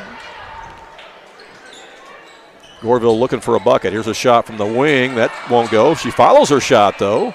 And still won't go. As that was a good look that time. Goreville's gone cold. Yeah, they have. From the field. Shepard had 2 nice looks at it there, but couldn't get it to drop. Give her credit for following her shot, though. Here's Spinner with it. Down the lane. Dumps it inside to Raymond, and she's tied up. And again, if you're a tall boy or a tall girl, you don't want to bring that ball down because Goreville grabbed it that time, and they forced the jump ball, which gives the Lady Black Cats the ball on the possession arrow. Here is the inbound. Ball tipped away from behind. Inside, a shot no good by Shepard, and rebound Raymond. She drug the pivot foot. Yep, she did. I saw it. Hey, I called that one before you did. How about that? I was still thinking about how Raishiana blocks shots without a feet ever leaving the floor. Yeah, she can do that. You're right. It's a good point. She doesn't have to jump. Got that height and those long arms. 5:25 to go in the game. Goreville needs points. Here's a shot from the paint. No good by Klutz. Yeah, they just cannot get anything to fall. Yeah. Yeah, they have gone cold here. Long baseball pass down to the other end by Spinner, and the shot won't go, but it's a foul called, and Leighton McAllister will go to the line for Smithton. Smithton is the defending champions. They're looking to try to go there again. Aviston is awaiting the winner, and I see the Aviston coaching staff still here watching. Yeah. So they are doing a bunch of scouting tonight. And they got to be thinking about how you stop that high-low if they end up winning this game. They got to think about, if Smithton ends up winning that game, how Aviston stops that high-low. Raymond and Fasaga. Free throws missed. Rebound Goreville. I'm going to try to get back in this. If you're Goreville, the first thing you want to do is get it down to single digits. That's the first step. Here's Hankins with it. Baseline, shot up, in and out. No good by Olivia Shepard. And then on the rebound, we got a foul. They've got a lot of buckets go in and out in this second half. I thought Shepard had the bunny that time, but just couldn't get it to drop. But they'll have it out of bounds.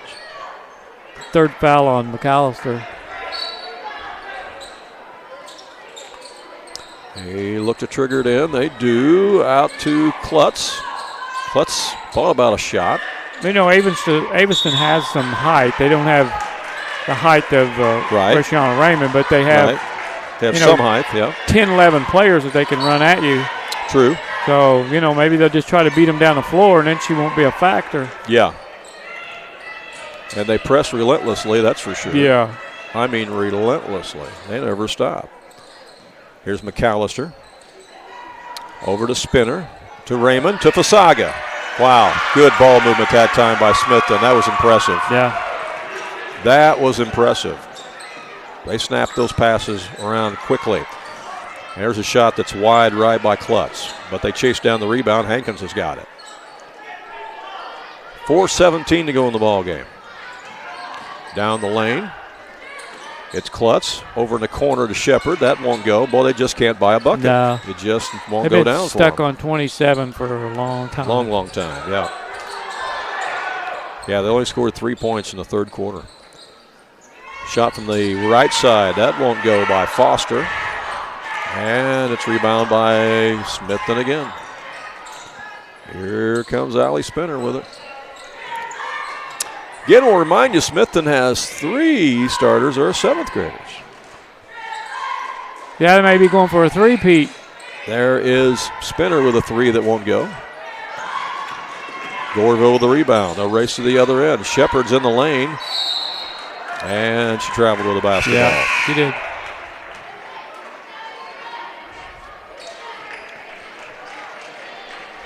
She was wanting to put up the shot, but just couldn't quite put on the brakes. Jeff, Megan, Maggie, and Jake are cheering for Smithton at home, while Gus is at the game watching in person. All right. Well, Jeff, good to hear from you. Thanks for sending us a message, and hope that you're enjoying it. 3:13 to go here at Ren Lake College. Again, all the folks from the Southern Illinois Junior High School Athletic Association doing a great job as that shot is up and in by Raishiana Raymond, and she got fouled. And, yeah, just wasn't much that Kinley Bryan could do there.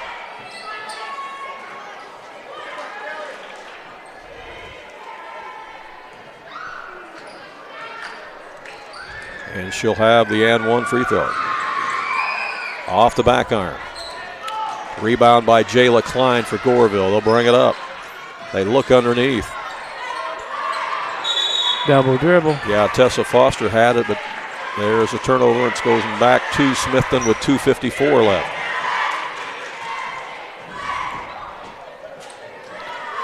A little frustration on the part of the Goreville girls because the shots just aren't falling here in the second half. They shot a decent percentage there in the first half and actually, had the game tied there for a bit, but just couldn't get over the hump. Couldn't make enough headway, really, while Raymond was on the bench. I mean, they made some headway, but just not enough. Yeah. And then Fasaga stepped in and did quite a bit for Smithton, and they're taking their time letting the air out of the ball here a little bit now. Yeah, Raymond, I mean, had 2 fouls in the first, second quarter. She still got 2 fouls. Yeah, she never played in the second quarter at all. Raymond to Fasaga, and that rolls out, and Goreville's got the basketball. 2:03 left. Lady Black Cats bring it up. Klutz has it. Klutz puts up the shot. Got it. That's a nice move by Maggie Klutz. Real nice move. And that's their first bucket of the fourth quarter. Minute 54 to go in the game, and we got time out on the court. Brandy, if you're a Aviston fan, you got to be a little bit concerned about whether or not Reese Crakey can play. Yeah. I mean, yeah, because she was having whatever it was, back spasms or something was hurting there. So yeah. Well, they just left, and she was struggling to get up the step. Well, that's not good. I hate to see that. She was playing hard out there tonight. Great player. Yeah, she had a really good game. She did. Yep. 11 points. Well, we hope that maybe between now and Friday she can recuperate, maybe take some something that'll help her. Yeah. All right, Goreville is back on the floor, waiting for Smithton to break the huddle. Here they come. Goreville will pick them up half court as Smithton brings it up. Raleigh Kirchhoff is back in the ball game for Goreville, number 4. Goreville has 5 points the entire second half. Yeah, they just went cold. It happens. Sometimes there's nights like that. Spinner has the basketball, goes into Fasaga. She double dribbled. So this time they had Fasaga on the high post and Raymond down low, and a lot of times they've reversed that and put Raymond up on top, Fasaga cutting to the bucket. So it did reverse that time. But they turned it over. Goreville's got another shot out of here. Looking for points. And that's a turnover. Yeah, you can't get up. In the ball game for Goreville, 0-0 is Alexandria. And here we go. New squad. Yeah, new squad. At last name, Rottenstrach, I think, a 6th grader. I'll be hard to, I'm not sure if I got that right or not. Let's see, number 5 for Smithton is Haiti Sapela. Also number 40 is Greta Harbison. Let's see who else we got out there. Number 4 is Ella Haas. Goreville emptying the bench too, who has number 12, Evie Tripp, has it. And that is Coach Tripp's daughter. I asked him before the game, and he said it is. Yeah, she's a 6th grader. She's a 6th grader, yeah. So she's out there now, number 12. Minute 10 left. It is Smithton ball after the turnover. Kinsley Mashoff is going to trigger it in. She's a 7th grader that's in the game for Smithton. Ella Haas will bring it up. Comes over to Mashoff. Ball is knocked out of bounds.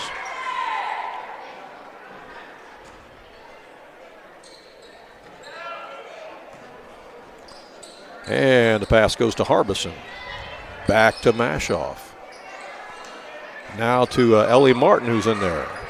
Ellie's a 7th grader. Harbison's a 7th grader. Sapela's a 7th grader. Haas is a 7th grader for Smithton.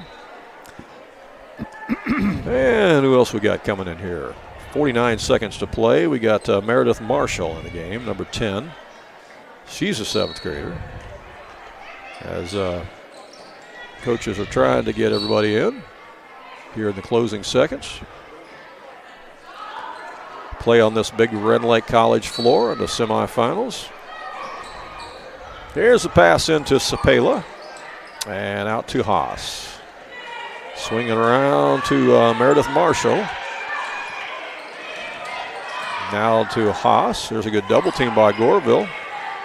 These Goreville reserves are playing hard, playing strong defense. There's a pass all the way up to Mallory Osley. Nice pass. Down underneath. Shot is a little short, and the follow won't go. And it's out of bounds. It's going to be Smithton ball with 16 seconds left. 16.3 to be exact. As Ella Haas will bring it up. Down to 8 seconds left. Now to Mashoff. They try to go down low. It's knocked away. Goreville's got it. And that's the ball game. Horn sounds. It's a final. Smithton will head to the championship game with an opportunity to defend their title that they won a year ago. They will face Aviston in the championship game this Friday night. As Smithton defeats Goreville here tonight, 45-29, as Goreville was held to just 5 points in the second half. Yep. Yeah. That's the story of the game. That is a story. In the entire half. Yeah. Yeah, it was 27-24 at halftime. Goreville was right there holding their own. But ball just wouldn't go in the basket second half. Yeah. And they lose it by a score of 45-29. Good effort by the Smithton Lady Cougars. They are definitely a force to be reckoned with. And it'll be an interesting matchup between them and Aviston in the championship game on Friday night. Ron is working on our post-game stats.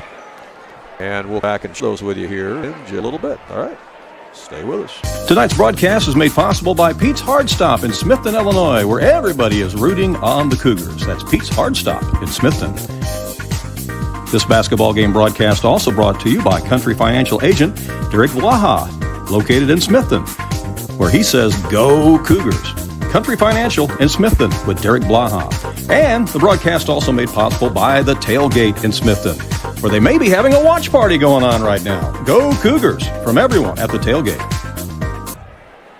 Hey, a reminder that you will be able to watch the archive of both basketball games as soon as we sign off here. Our software package allows us to archive this immediately, so it will be archived momentarily here as soon as we wrap up the post-game show here. So those of you who want to watch the first game or the second game or both games, you definitely will be able to do just that. So thanks to everybody who sent us a message tonight, letting us know you were watching from various places around the country. Man, we had people from Florida, and Arizona, and Arkansas, and all over the place tonight.